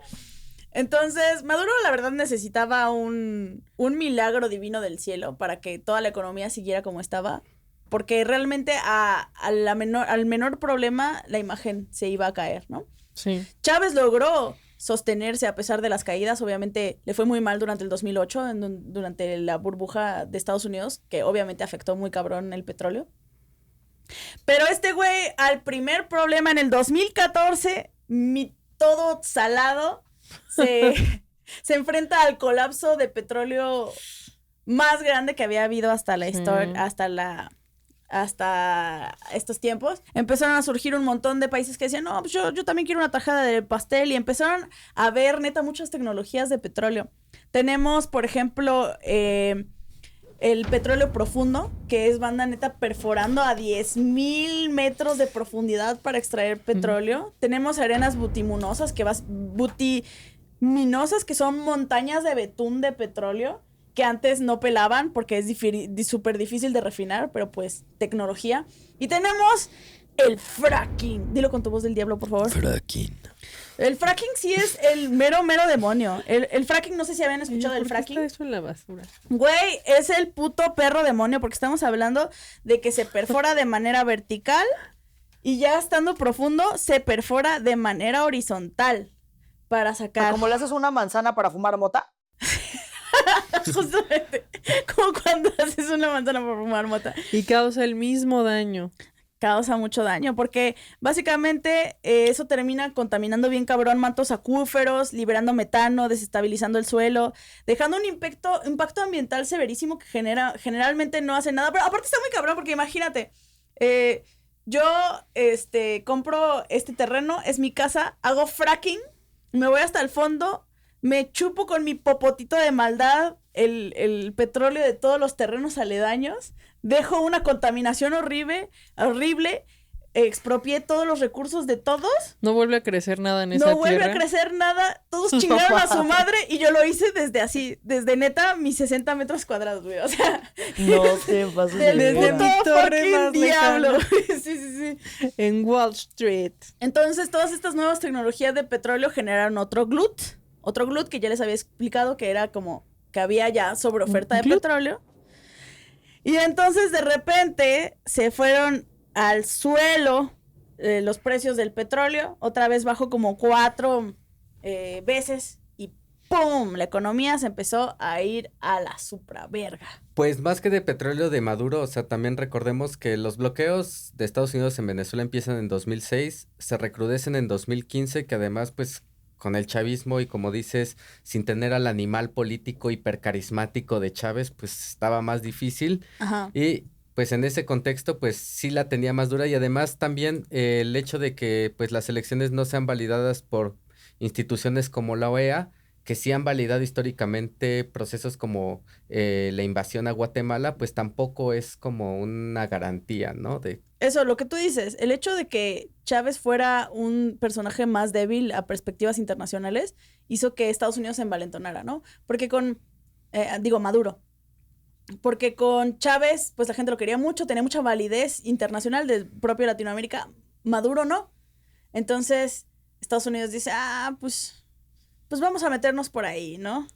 Ni ustedes están felices. Pero hay que reconocer que incluso en el contexto de un madurismo que no es tan potente como el chavismo, Estados Unidos no ha logrado imponer ni levantar a ninguna de las figuras de oposición y legitimarlas dentro de Venezuela. O sea, lo intentaron con Guaidó y no se les logró, y ahora con María Corina Machado tampoco macha. Estados Unidos mismo acaba de aceptar que María Corina Machado no está validada por el pueblo de Venezuela, y por eso dejaron a Delcy Rodríguez. María Corina Machado es la líder legítima de la oposición venezolana. ¿Y por qué digo que es legítima? Porque hubo un proceso en el año 2022 en Venezuela interno de los partidos de la oposición al régimen de Maduro. En ese proceso interno se eligió, quedó electa María Corina Machado con más del 90% de los votos de los venezolanos que participaron. Más tarde, cuando llega la fecha de 2024 y Venezuela va a ir a un proceso de elecciones presidenciales, Maduro, que aún controla el régimen de Maduro, al órgano electoral venezolano que se llama Consejo Nacional Electoral, pues no deja que María Corina Machado se inscriba en el proceso electoral venezolano. Y María Corina apoya a Edmundo González. Edmundo González luego gana las elecciones en julio del 2024 con más de 4 millones de votos por encima de Maduro. Este resultado no lo reconoce el régimen de Maduro y comienzan las persecuciones contra los testigos que tenían las actas de votación con sus resultados en su poder y que los estaba recogiendo. Los venezolanos los estaban recogiendo, los sumaron y llegaron a esa conclusión. Esa fue la prueba ante Venezuela y el mundo de que Nicolás Maduro perdió las elecciones. Esas actas están resguardadas en el Banco Central de Panamá. Y esa Machado acaba de hacer el oso, ¿no? Sí, le dio el Para Nobel. empezar, ¿por qué carajos tenía un puto Nobel, güey? ¿Cómo? No, me perdí de eso. Un mes antes de la invasión de Estados Unidos a Venezuela, casualmente Europa le da el Premio Nobel de la Paz a María Corina Machado, que realmente no era una figura que fuera relevante para la realidad geopolítica global. Entonces, pues todo es parte de una operación psicológica y bueno, desde que se le dé el premio empieza una campaña de desprestigio al madurismo que va escalando hasta la invasión de Venezuela y recientemente, hace unos días, María Corina Machado fue a la Casa Blanca, entró por la puerta trasera, no le dieron como un recibimiento. Dicen que entró Del por oso. la puerta de servicio. Llegó con el premio Nobel enmarcado para dárselo a Trump. Le regaló su premio Nobel. Sí, y le agradeció a Milei y así. Y inmediatamente fue peluceada por todo mundo, por Donald Trump, que dijo, bueno, gracias por el Nobel, pero pues tú no eres una figura relevante en Venezuela, y por Noruega, que también dijo, güey, el Nobel no se regala. Ay, qué oso. O sea, pero ¿cuál fue la intención de regalarlo? No entiendo. ¿Quedar súper bien o qué? O sea...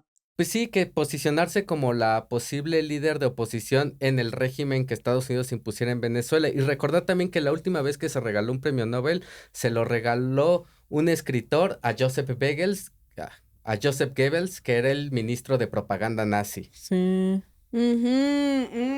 Regálame tu Elliot. Eso es verdad. Un Elliot. Ciertamente, María Corina se acerca a Trump obsequiando el premio Nobel que ella recibió por un gesto de amistad, para un gesto que busca el diálogo y la comprensión entre dos líderes muy importantes. Y aunque muchos opositores del régimen de Maduro defienden a María Corina Machado, nosotros no estamos de acuerdo con su figura porque defiende el intervencionismo de Estados Unidos en varios países de Latinoamérica. Venezuela will be free. And once we liberate Venezuela, we will keep working and we will have a free Cuba and a free Nicaragua. And as you were saying, for the first time in history, we have the Americas free of communism, of dictatorship and narco-terrorism. This is a historic moment. And we wouldn't be here if it wasn't for, yes, the commitment, resilience, generosity and courage of the Venezuelan people, but also because we have counted with the support, vision, and courage of incredible leaders, such as the President of the United States, Donald Trump. A finales del 2016 empezó la hiperinflación más gigante que ha tenido Venezuela y que ha tenido cualquier país de este lado del globo terráqueo en los últimos años. Empezó la hiperinflación de esa que todos sabemos, de esa que la gente empezó a ver, que hicieron popular a Luisito Comunica, de Luisito Comunica yendo a los supermercados pobres, venezolanos sí. y diciendo, ¿qué hay qué está pasando aquí, no? ¿Será real que están tan mal? Averigüémoslo. No encontré su carita en el Soriana, ¿no? Entonces se generó pues esta hiperinflación en donde la inflación mensual era del 50%. Esto quiere decir que mes con mes el dinero que tú tenías valía menos y menos. Valía el 50%. Imagínate el dinero que tienes y ya el siguiente mes puedes comprar 50% menos de cosas, güey. 50% menos de cosas. Para el 2017 los precios ya se duplicaban en semanas o hasta días, haciendo que hasta la comida y la medicina fueran inaccesibles para toda la población. Su PIB bajó en un año 35%, lo que representa una caída más grande que la de 1929 de Wall Street. Entonces, vamos a explicar a qué nos estamos refiriendo con la inflación, ¿no? La inflación es el aumento general de los precios de los bienes y los servicios, ¿no? ¿Se acuerdan que en la primaria cuánto costaba comprarte unas papas? 5 pesos. Costaba 5 pesos comprarse papas. 5 pesos. Yo me acuerdo que iba a la tiendita, güey, o sea, como que me dieran 10 pesos, era como listo, güey, ya súper chingué, güey, o sea, chingué, güey. Mi mamá me ¿sabes? daba 5 pesos para ir a la cooperativa de la escuela. Claro que mi escuela tenía cooperativas. Sí, también el mío. Pero con 5 pesos la armaba, güey. Con 5 pesos la armaba, what the fuck. Yo comía con 15 pesos y comía bien, ¿sabes? O sea, comía de que mi plato fuerte, mi agua y mi postre y todo 5 ¿En la pesos. escuela? En la escuela. Y vegano y todo. Y vegano y todo, ¿sabes? Incluso gluten free, güey, y todo. Bueno, en términos, básicamente, la inflación significa que con la misma cantidad de dinero puedes comprar menos cosas al año siguiente. Es por pero eso... ¿sabes qué te diría mi mamá? Me diría, a mí me costaban 50 centavos. A mí me mandaban con 1 peso. Sí, las cosas costaban centavos en las épocas de las mamás. ¿Neta? Imagínate, a mi mamá le daban No mames. 1 peso. 1 peso para su pasaje, para comer y para regresar, ¿sí? ¡Órales! Pero bueno, eso es por eso que la gente no recomienda que guardes tu dinero en un colchón, porque pues cada año se devalúa. Por eso algunas personas ahorran con alternativas, ¿no? Por eso algunas personas mejor meten su dinero en CETES, como Valentina, en bonos, en fondos de diversión, como yo, o en acciones como yo. Y pues básicamente eso, ¿no? Para pelear con la inflación. Lo contrario a inflación se llama deflación. Pero la inflación no es inherentemente negativa y la deflación para nada es inherentemente positiva. De hecho, al contrario, la deflación se considera peor que la inflación. ¿Por qué? Miren, en una economía usualmente se considera que la inflación es sana. Una inflación baja, una inflación controlada es algo de las economías sanas porque facilita el aumento de los salarios, reduce lo que significa la deuda, incentiva a que la gente compre, invierta, produzca y evita básicamente que la economía se congele, ¿no? Si tu dinero vale lo mismo, pues ya no quieres invertir. O si para el año siguiente vale lo mismo, si para el año siguiente vale más, pues dices, no, pues me lo guardo en el colchón. Sí, mejor. Entonces la idea Pendeja yo que quiero comer. Pendeja yo que como y pago renta. La idea es que la economía circule, siga trabajando. Y por eso se considera que la inflación es un incentivo. Una inflación que se busca sería 1%, ¿no? 1% se considera sano. México está un poco por encima de eso. Está más o menos en promedio de los últimos 20 años en 4.5% anual, en promedio. ¿Y Argentina cómo está?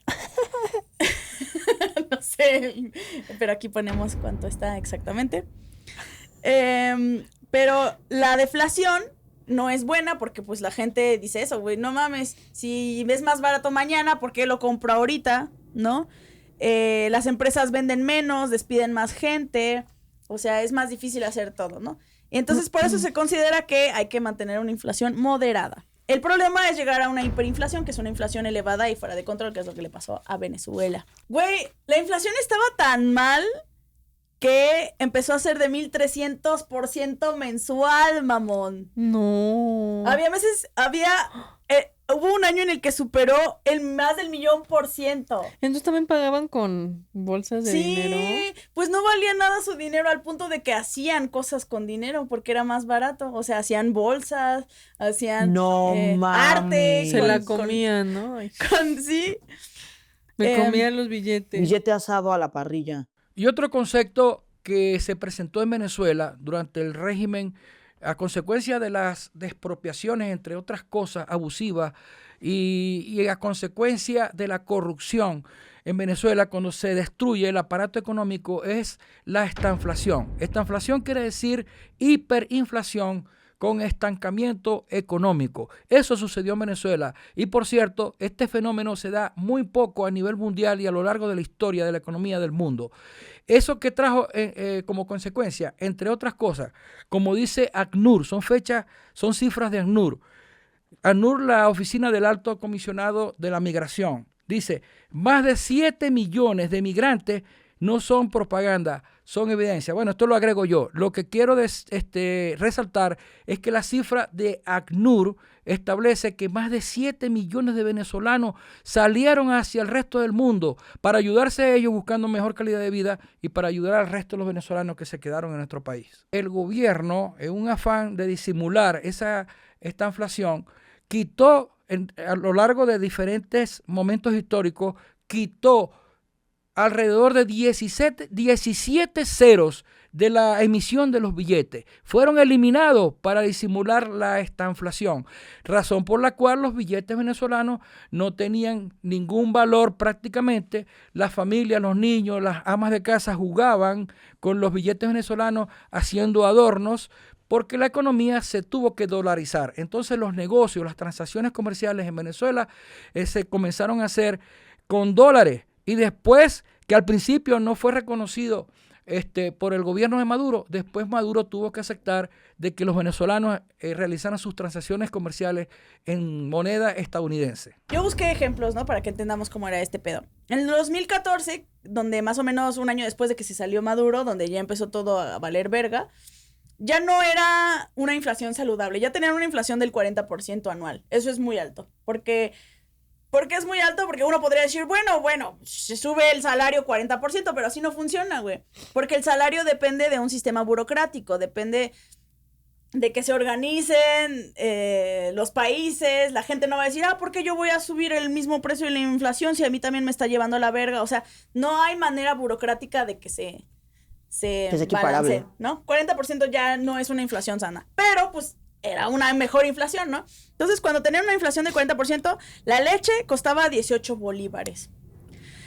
Para diciembre del 2017, costaba ya 140,000 bolívares. Y 3 meses después, 1,750,000 bolívares. ¿Qué puta mamada es esa? Y tú seguías ganando lo mismo, güey. Porque no había habido cambios de un mes al otro que pudieran decir, no, pues te vamos a pagar más, güey. Entonces, yo digo que se lo merecen por tomar leche. Sí. ¿Cómo le pones precio a las secreciones de una vaca que fue violada? ¿Cómo? Dime tú, ¿qué precio le pones? Está muy cabrón. Entonces, en pocos meses... Madre separa, perdón. La despensa le costaba... O sea, una despensa te costaba 100 salarios mínimos. Una despensa. Mamá. 100 salarios mínimos. Sí. Pues es lo que pasa en Cuba. Fui a comprar cosas en Cuba y la despensa... Una sola compra de ¿Y no despensa... eras millonaria tú en Cuba? No, ni de pedo. No? Es bien caro No todo. entiendo. Es que obviamente su economía no es... Bueno, mejor luego hablamos de Cuba porque me voy a... Okay. Pero el punto es que en Cuba yo fui, pues hace poco, con la familia cubana y digamos, un cubano gana como $20 al mes. $20 al mes. Y comprar arroz, comprar todo, te cuesta $100 en una sola ida. Pero comprar, digamos, una bolsa de arroz te cuesta $100, no, ni de pedo, o sea, un súper. Un solo súper te puedes gastar $100. Bueno, en Venezuela es peor, pero mucho peor. Los profesionales universitarios ganan alrededor de $5 o $6. ¿Qué ha provocado esto en Venezuela? Que muchos de esos profesionales universitarios que se prepararon durante la democracia en nuestras universidades autónomas, pues tuvieron que emigrar, provocando un éxodo de talento venezolano que va a hacer falta para rescatar ese desastre que hay en nuestro país, desastre tecnológico y económico que ha llevado a Venezuela a vivir hoy con una calidad de vida parecida a la del siglo XVIII. Obviamente todo este escenario de hiperinflación derivó en una crisis generalizada, depresión económica, escasez de productos básicos como agua, comida, gasolina, un incremento bastardo en el desempleo, pobreza, malnutrición, mortalidad infantil y criminalidad. Y para el 2017, las agencias de calificación crediticia declararon a Venezuela en mora con sus pagos de la deuda. No. Estaban oficialmente como país completo en bancarrota. Pues, o sea, solo sobre lo del hambre y cómo, pues sí, llegó a haber un momento de crisis económica que impactó directamente, pues, en la alimentación de las personas. O sea, también los bloqueos generan eso. O sea, es el hambre como estrategia de desestabilización. O sea, lo vimos en Cuba, lo vimos en Venezuela y también lo vimos en Gaza. Básicamente, la administración del hambre es un arma y los imperios lo utilizan. Entonces, ¿qué pedo con Estados Unidos? El pedo de la mitificada figura de Chávez, que ya sabes, es un dictador culerísimo, que dijo, maldita seas Estado de Israel. ¡Maldito seas Estado de Israel! Y eso no les gustó a los gringos. Nada. Empezaron a decir que él y Maduro eran súper mega dictadores y que hacían cosas muy malas. Y desde la administración de Obama, en 2015, ya se había señalado a Venezuela como un peligro para la seguridad nacional. Porque siempre que ya saben que Estados Unidos le tiene muchísimo miedo a que les vayan a hacer algo. ¿Sabes? Es que mira lo que pasó en el 9-11. En el 9-11. 9-11, no mira manches. lo que nos pasó. Esos son delincuentes y criminales. Son delincuentes. Y si los lo dejamos que ellos hacen en otros entrar, países, eso está muy bien. eso está justificado, Están ayudando Mar. al mundo entero. Ellos se están defendiendo del cártel de los soles. Eso es lo que tú no estás viendo. Entonces, la administración de Obama dice, no, pues ellos han hecho muchas violaciones a los derechos y aparte han tenido muchas prácticas internacionales, pero fue Trumpas cuando entra en el 2017 que ya pone muchas más, pues sanciones financieras, sus famosos aranceles. Ajá, ya, ahora sí ya dijo, güey, bloqueos. Maduro es ilegítimo y todos lo sabemos. Y es súper dictador. Y hizo fraude en las elecciones. Y es súper delincuente, pero no la clase de delincuente lindo que soy yo, sino la clase de delincuente malo. Entonces, básicamente... Y la gente no lo quiere. Y parecía que se estaba describiendo a él, pero no. Estaba describiendo a Maduro. Entonces, en el 2018 hay unas nuevas elecciones. Gana Maduro. Vuelve a ver así como, no, güey, eso no estuvo bien. Eso y fue entonces... fraude. El mundo entero hace declaraciones, ¿no? Lo acusan de ser usurpador. Estados Unidos, Australia, la Unión Europea dicen, no, ese no es legítimo. No, hizo fraude. Porque aparte ganó nada más con 1%. Pero bueno, al mismo tiempo tenía varios aliados. Venezuela, como Cuba, Nicaragua, Rusia, Corea del Norte. Irán, Turquía. Irán, Todos ellos Turquía, salieron todos a los decir, amics. no, sí es el verdadero presidente. Esto fue legal. Y pues ya sabes, volvió un punto de conflicto en la nueva Guerra Fría. Y pues Maduro se negó a dejar el poder. Dijo, Nel, yo gané y todo el mundo me apoya.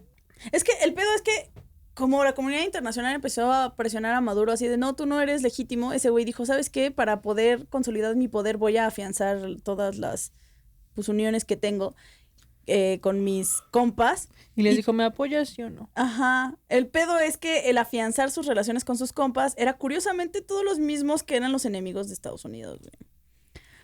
Entonces empezó a fortalecer y mientras más fortaleció su relación con todos los enemigos de Estados Unidos empezó a ver más, pues sí, empezó a sentir que era más una amenaza, ¿no? Es así como de, güey, no mames, si se lleva demasiado bien con Rusia, demasiado bien con China, imagínate que tengan... Y con Corea del Norte. Sí, imagínate que los dejen generar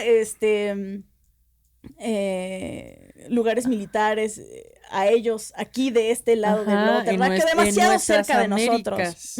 Entonces fue ahí la primera vez que le pusieron un bounty por su cabeza, o sea, un precio por su cabeza. Lo pusieron en $15 millones. Ese fue el primer... Verga. Sí, ¿no? Sí dan ganas, ¿no? De haberse robado al Maduro para tener unos milloncitos. Sí, güey. Lo pensé. Sí. No, pero en Cuba se te acaban en chinga, ¿sabes? Dices, Son varios supers. Ahí empieza ya Estados Unidos a meter más sanciones con la intención de desestabilizar a Maduro.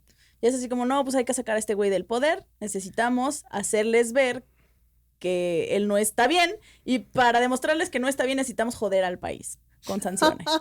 necesitamos nosotros destruirlo para hacerles ver que están mal, que están de la verga, güey. Sí. ¿Qué sanciones impusieron?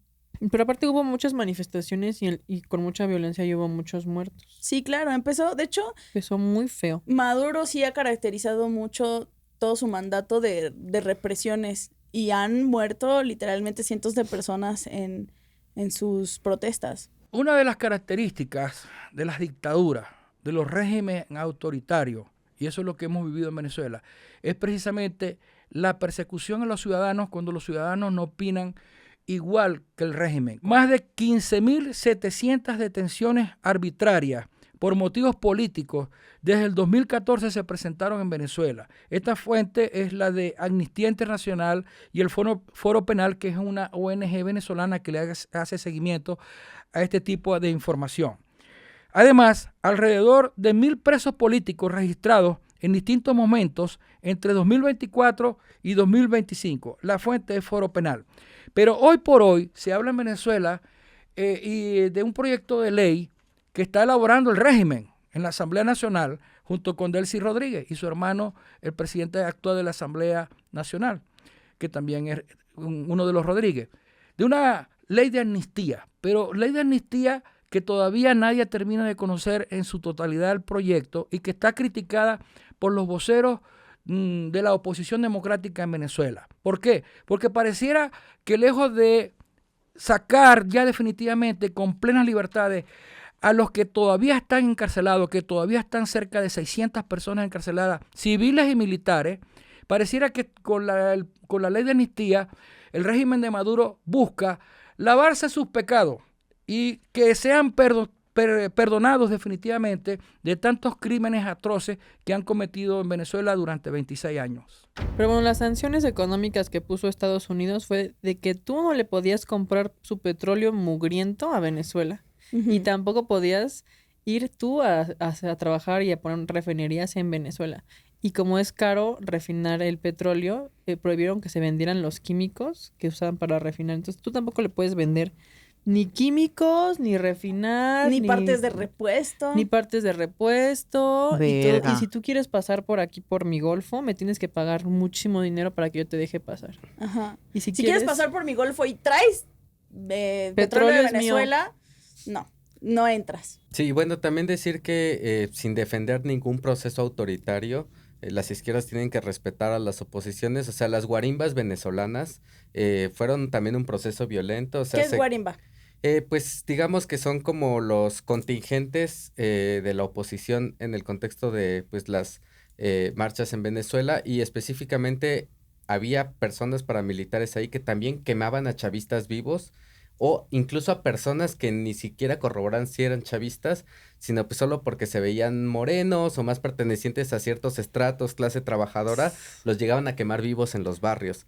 O sea, también hay que entender que en un contexto con una oposición tan violenta, que definitivamente no representaba toda la oposición, en la oposición había clase trabajadora también, de derechas o no, o sea, que se debía respetar, pero las guarimbas venezolanas también pues lideraron procesos muy violentos, y pues evidentemente eso también endurece a los regímenes, ¿no? Y también reconocer que Estados Unidos históricamente ha financiado oposiciones buscando radicalizarlas para después acusar a los regímenes que se enfrentan con ellas de autoritarios. Entonces eso hay que contextualizarlo. Sí, los famosos bloques negros para desestabilizar. Que bueno, los también porros. El argumento de no, ¿quién metió el bloque negro para desestabilizar? Siempre es un argumento para blanquear, ¿no? A actores violentos. Estrategia de Chávez y de Maduro siempre fue satanizar a las guarimbas. ¿Qué fueron las guarimbas? Ciertamente, los vecinos en las calles colocaron obstáculos en forma de protesta porque se sentían impotentes. No había tribunal porque manejaban la justicia, los tribunales de justicia, que condenara a ningún personero por ninguna de las atrocidades en contra de las violaciones de derechos humanos. En las organizaciones internacionales de los tribunales penales no ha habido todavía ninguna sanción contra Chávez, aun cuando ya murió, ni contra Maduro. Fuimos los venezolanos a procesos de elecciones, nos robaron los resultados. Entonces, ante esa situación y ante el poderío de las armas de Maduro, que a través de la Guardia Nacional y de la policía disparaban a mansalva en contra de los vecinos y de los estudiantes que estaban en las calles, pues la guarimba fue una forma de protestar, fue una forma de decirle al mundo de que los venezolanos quieren cambio en Venezuela, que quieren libertad y quieren democracia. Pues todas estas sanciones hizo que Venezuela produciera menos petróleo a pesar de que tienen la reserva de petróleo más grande del mundo. Sí. Producen menos petróleo que hace 100 años. Producen menos petróleo que, por ejemplo, la Guyana, que está ahí al lado. Que está ahí. Ujú.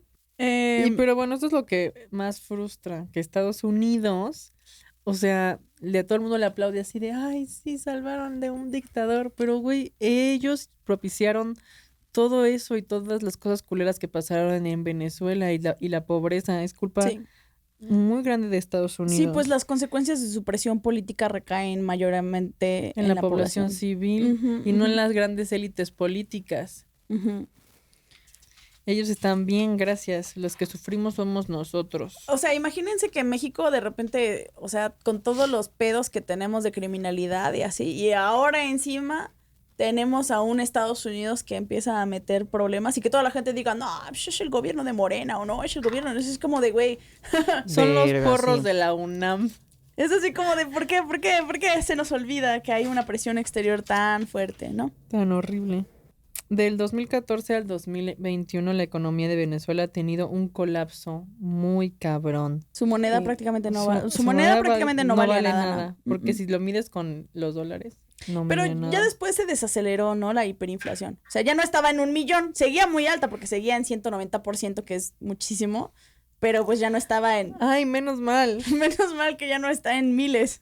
Podríamos estar peor. Como Milei, podríamos estar como Argentina. Sí. Pero, lo que les decía hace rato, que está bien cabrón que Trump hiciera tanto para desacreditar a Maduro y al mismo tiempo hiciera tanto en contra de la migración, cuando sus políticas básicamente... Sí, hicieron que la gente tuviera que emigrar de Venezuela. Hay 64,000 venezolanos hay 64,000 venezolanos anuales yéndose a Estados Unidos. O sea, llegaron 650,000 venezolanos en menos de 10 años a Estados Unidos. Sí. Ahorita es la segunda nacionalidad más común después en Estados Unidos.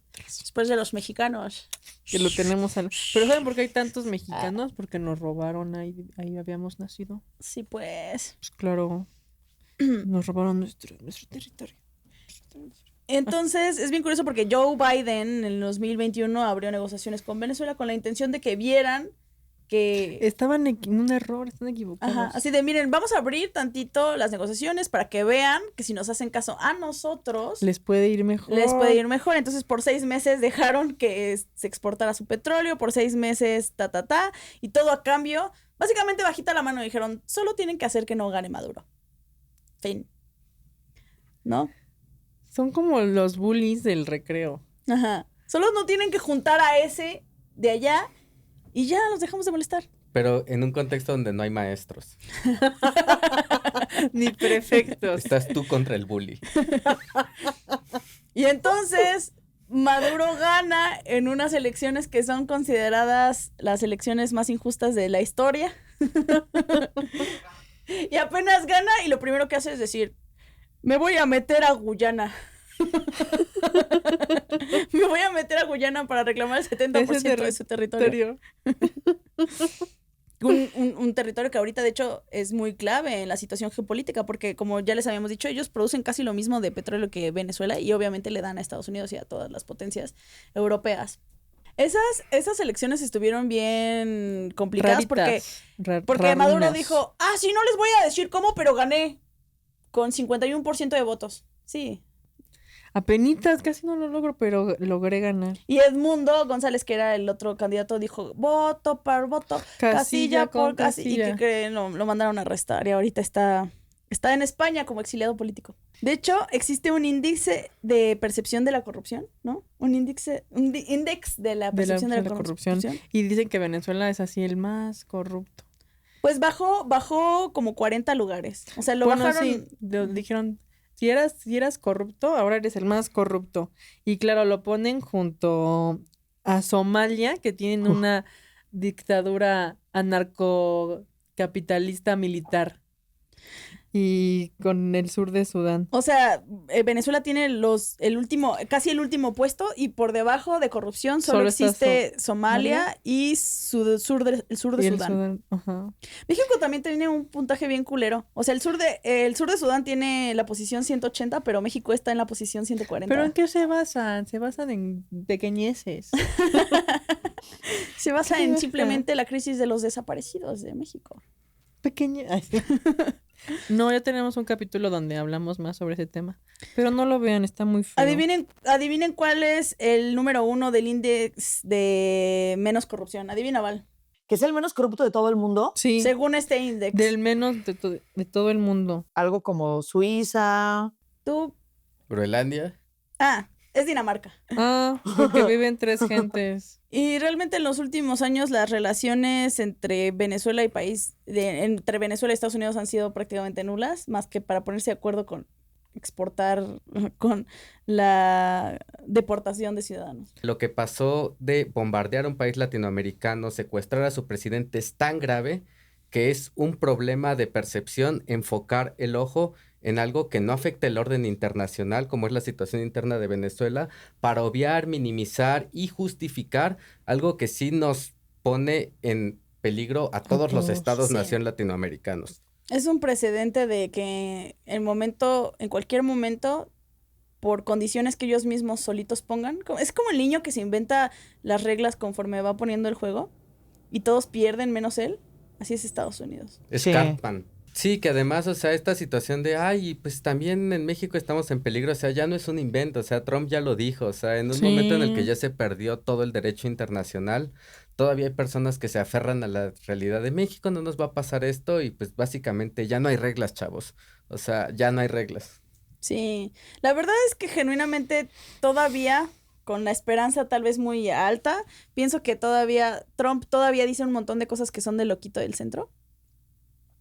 Entonces, siento que México está demasiado mejor posicionado geopolíticamente que Venezuela, obviamente, para aceptar una intervención de ese calibre, ¿no? Entonces, solo pienso que es él testeando las aguas. Y Trump siempre ha sido así, dice algo completamente extremo simplemente para ver cómo reacciona la gente y cómo podría él adaptarse a eso, ¿no? Hace versiones provisionales de la verdad como una manera de análisis político. Sí, pero al mismo tiempo sí nos tiene con una pistola en la cabeza. Sí. Y solo para retomar la narrativa contra el narco, o sea, ellos están administrando básicamente la situación del narco, liberan al Chapito, pero también extraen al Mayo Zambada. O sea, al Mayo Zambada le pasó lo que a Maduro básicamente, se lo llevaron a Estados Unidos y ahí están administrando toda la narrativa, desestabilizaron Sinaloa y luego dicen, en Sinaloa nadie gobierna, güey, pues acabas de hacer que se confronten los pinches 2 cárteles más importantes, entonces pues también ojo con eso. Ojito con eso. Y entonces todo esto proviene de una pregunta muy importante, que es ¿por qué Estados Unidos tiene que intervenir? Existe, güey. ¿Por qué Estados Unidos interviene cuando los problemas son algo que huele a comunismo, ¿no? ¿De dónde surge el terror por la izquierda? Surge de que, bueno, como muchos topan, Rusia y Estados Unidos estaban compitiendo por ver a quién le prestaba más la verga. Y Estados Unidos demostró que a ellos les prestaba más la verga poniendo una bonita bandera en la luna, diciendo, ¿sabes? Somos nosotras. Que Mariana dice que eso lo hizo Stanley Kubrick. Estoy segura, nadie puede hacerme cambiar de opinión. Jamás ocurrió. Pero bueno, entonces haya sido Stanley Kubrick o no, sí es la cara más Hollywood de lo que fue la Guerra Fría. Que fue un conflicto, una guerra que fue entre 1945 y 1991, donde Estados Unidos y la Unión Soviética jamás se enfrentaron directamente, pero como que se peleaban a través de otros países. Usaban proxies. Estaba el bloque occidental capitalista, liderado por Estados Unidos, por parte de la Unión Europea, por el Reino Unido, y estaba el bloque oriental comunista, liderado por China y por la Unión Soviética. Y en otras guerras, pues había ejércitos chocando, pero aquí había amenazas nucleares, había espionaje, competencia económica, propaganda, carrera espacial, y chingos de guerras indirectas, como la guerra de Corea, la guerra de Vietnam, la crisis de los misiles en Cuba. Había golpes de Estado, guerrillas, guerras civiles, dictaduras financiadas en chingos de países como Asia, África y América Latina, que es exactamente como lo que sucedió de la Operación Cóndor, que estuvo de la super mega verga, pero la intención supuestamente era salvar al mundo entero del sistema enemigo, aunque haya sido algo que pues acabó haciendo que valiera mucha verga. Y de ahí nació el terror, que se llama terror rojo, que es un pánico moral por ideologías izquierdistas en la sociedad, como por ejemplo el comunismo, y se le considera como una amenaza súper mega brutal y que se inyecta en la sociedad a través de medios de comunicación. y de esa manera se vuelve una persecución política masiva. Me acuerdo muy cabrón de un chiste que contaba mi mamá varias veces en comidas familiares, que decía que Pepito llegaba todas las mañanas con su maestra y decía, maestra, mi perrita acaba de dar a luz a 4 perritos y todos son comunistas. Y la maestra, ok. Y todas las mañanas Pepito llegaba, maestra, mi perrita acaba de dar a luz a 4 perritos y todos son comunistas. Ya después de 2 semanas llega Pepito bien feliz, maestra. Sí, ya sé, Pepito. Tu perrita acaba de dar a luz a 4 perritos y todos son comunistas. Y Pepito dice, no, hoy acaban de abrir los ojos. Y todos en la comida, ja, se cagaban de risa. Y yo siendo una niña, yo decía, qué graciosísimo. Con razón tu humor está tan roto, güey. No. Güey, yo no me reía porque yo no entendía, güey. Ese era un chiste que yo no entendía, güey. Jamás recuerdo haberme reído de ese chiste. Pero lo que recuerdo muy cabrón era cómo todos en la mesa se reían. La mamá, la abuela, las tías, todo el mundo se reía. Así. Y ahora que pues ya soy mayor y ya entiendo de filosofía política, descubro que sé bastante más de filosofía política que todos mis, ¿cómo se llama? Parientes. Y me doy cuenta de que en realidad ninguno de ellos sabía qué era el comunismo. Y entonces simplemente es un ejemplo para demostrar cómo un problema muy grande del terror rojo no es que están en contra de algo, es que la gente no entiende por qué, ¿no? Entonces, la dicotomía política en donde generas un enemigo muy específico funciona perfecto para una munición política contra estados represivos, ¿no? De hecho, lo podemos ver como surge. O sea, el comunismo es un concepto que antecede a Marx, que simplemente era una realidad, pues, moral, que se hablaba de los partidos obreros. Entonces, básicamente, gana el partido bolchevique que tiró al zar de Rusia en 1917, y entonces todas las élites voltean y dicen, no mames, eso podría pasar aquí. Nos podrían derrocar a todas las élites. Eso está muy mal. Vamos a decirle a todo el mundo que está mal porque sí. De una manera dogmática, es la nueva religión. Era una nueva religión en donde ya no cuestionas por qué, es un asunto de fe.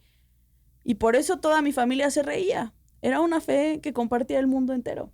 Sí, de hecho en la Comuna de París, donde pues sí estuvo Marx y Bakunin, pues fue una de las represiones más violentas y además es donde la fotografía se empieza a implementar como en los periódicos. Esto es una de las protestas y de pues las masacres más fotografiadas, y eso tiene que ver justamente con el miedo de las élites a la posibilidad de que en la cuna de Europa empiece a dispersarse un régimen anti-élites, o más bien una ideología anti-élites. Pues ya bajó un poco el terror rojo, ya no genera tanto una persecución política tan intensa en donde antes era suficiente razón para que pues te mataran. Pero pues heredamos un poco de esa defensa capitalista en donde criticar o cuestionar el capitalismo se volvió símbolo de temer a perder todo lo que crees que mereces y por lo que crees que te has esforzado, ¿no? Entonces se instauró esta idea que sigue bastante vigente, en donde la izquierda, cualquier idea que se acerque a la izquierda, supuestamente va en contra de la libertad, la religión, la familia. Y pues han hecho un excelente trabajo de terror y pánico moral, porque 60 años después, con cualquier crítica al capitalismo, llega un montón, una horda de cerebros lisos a decir, pero el comunismo es peor, miren a Cuba. Y de hecho también el anticomunismo, o sea, ya no es una ideología del pasado, tiene mucho que dejó de serlo. O sea, desde hace mucho tiempo el anticomunismo es una tecnología de dominación imperial que se utiliza, como bien dices, para primero crear un enemigo y después a partir de eso romper consensos y acuerdos internacionales, y que de hecho ahora se habla de comunismo narcoterrorista. O sea, en el momento en el que el comunismo les quedó corto, empezaron a hablar de terrorismo. Y después se convirtió comunismo terrorista y después metieron al narco y ahora ya hablamos de narco. ¿Qué tenía que ver? Comunismo terrorista. Entonces, de cierta forma, lo que pasa en 1954 en la Conferencia de Caracas, donde se aprueba hemisféricamente el anticomunismo como una ideología pues regional, es que se instala un software original hemisférico al que solo se le han hecho innovaciones, ya Windows 1, Windows 2, Windows 3. Entonces, desde el anticomunismo ahorita estamos en la era del comunismo narcoterrorista, que básicamente junta la narrativa que se hizo en Medio Oriente con la narrativa que se ha hecho en el siglo XXI en América Latina y con un poco de todo este software original que empezó en la Guerra Fría. Y es un término atrápalo todo, porque tú hoy compartiste un video que me pareció muy interesante, que justamente decías eso, de que parte del terror rojo se hereda en el wokeismo, en el progresismo, pero nos damos cuenta de que mucha de la agenda progre no tiene nada que ver con el comunismo, es una agenda liberal,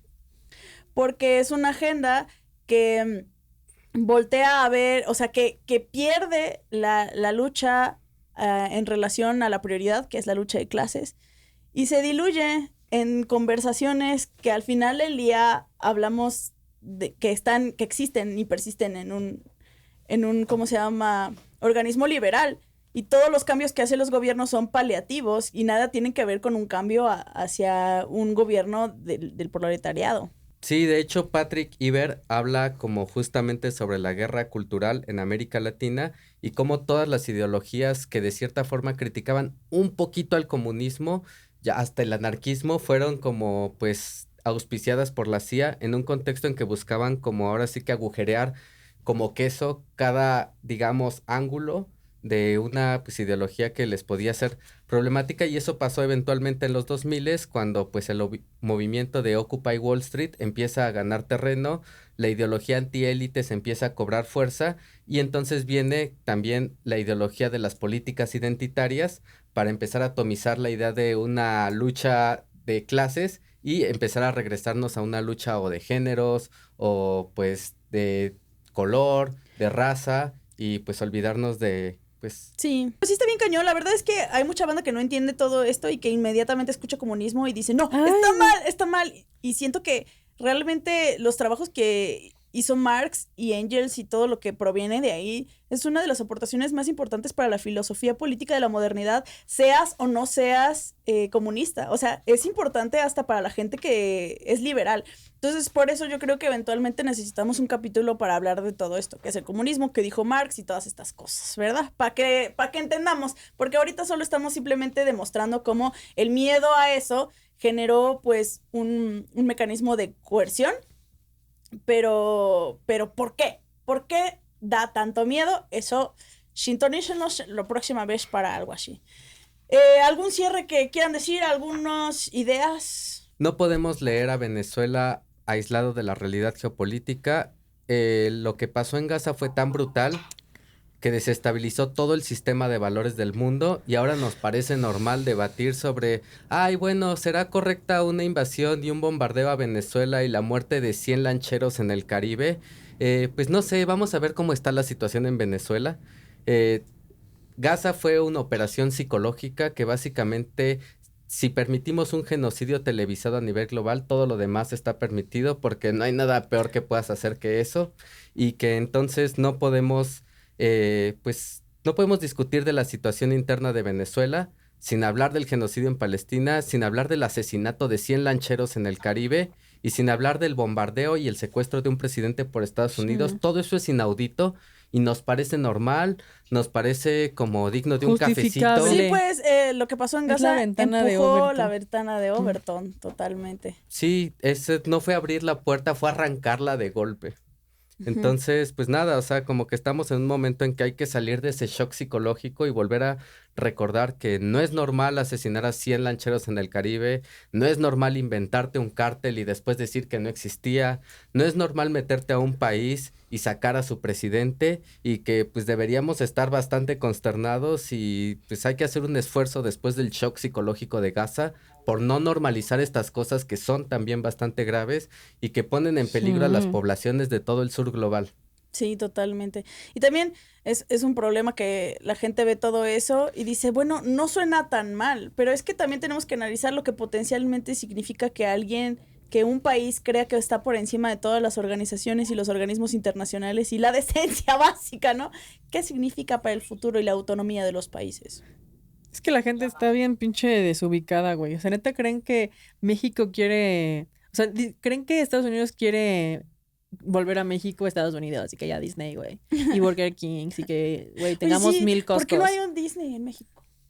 Porque es una mamada y tenemos cosas más chidas. Ya tenemos Como Six Flags, Xochimilco. güey. Y Aztlán. Tenemos Aztlán. Tenemos güey. Aztlán. Tenemos Xcaret. Además, si quieres algo extremo, pues sal a la calle nada más, güey. No se dan cuenta de que Estados Unidos quiere México, pero sin mexicanos, güey. Tú no pintas nada aquí. Totalmente.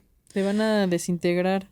A las chicas de Tecito de Calzón, muy agradecido con ellas, un besote y un abrazo. Y eso ha sido Tokio por hoy. Lucio, te agradecemos mucho por estar aquí. Y por quitarte la máscara. Y bueno, yo sí quiero decir algo por último, que chingue a su madre Ronald Johnson, que es un ex boina verde, es el embajador de Estados Unidos en México, y ese güey viene a desestabilizar, así que ojo con Ronald Johnson. Ojito con Ronald Johnson. Te agradecemos mucho que estés en este espacio, Lucio. De verdad, muchas gracias por venir a conversar con nosotras. ¿En dónde te pueden encontrar en redes sociales? Anticomunistas, y también puedes revisar nuestro podcast para leer La Mano Blanca, que habla justamente de operaciones de Estados Unidos en Latinoamérica. Perfecto, Me ya se las encantó. abritan. Ya se las abritas.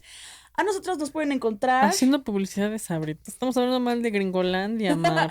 Ya se las saben, suavicremas. Cázares. Y ahora al sexenio de Felipe Calderón con la Savicrema, Mar. Nos pueden encontrar en nuestras redes. A mí como Vale de la Cuesta o Valentina de la Cuesta. A mí como Herbívora Punk. A mí como Dama G en todos lados. Y pues cuéntenos en la caja de comentarios qué les gustaría que analizáramos, que deglutiéramos en este su espacio. Los queremos mucho y nos vemos en otra ocasión.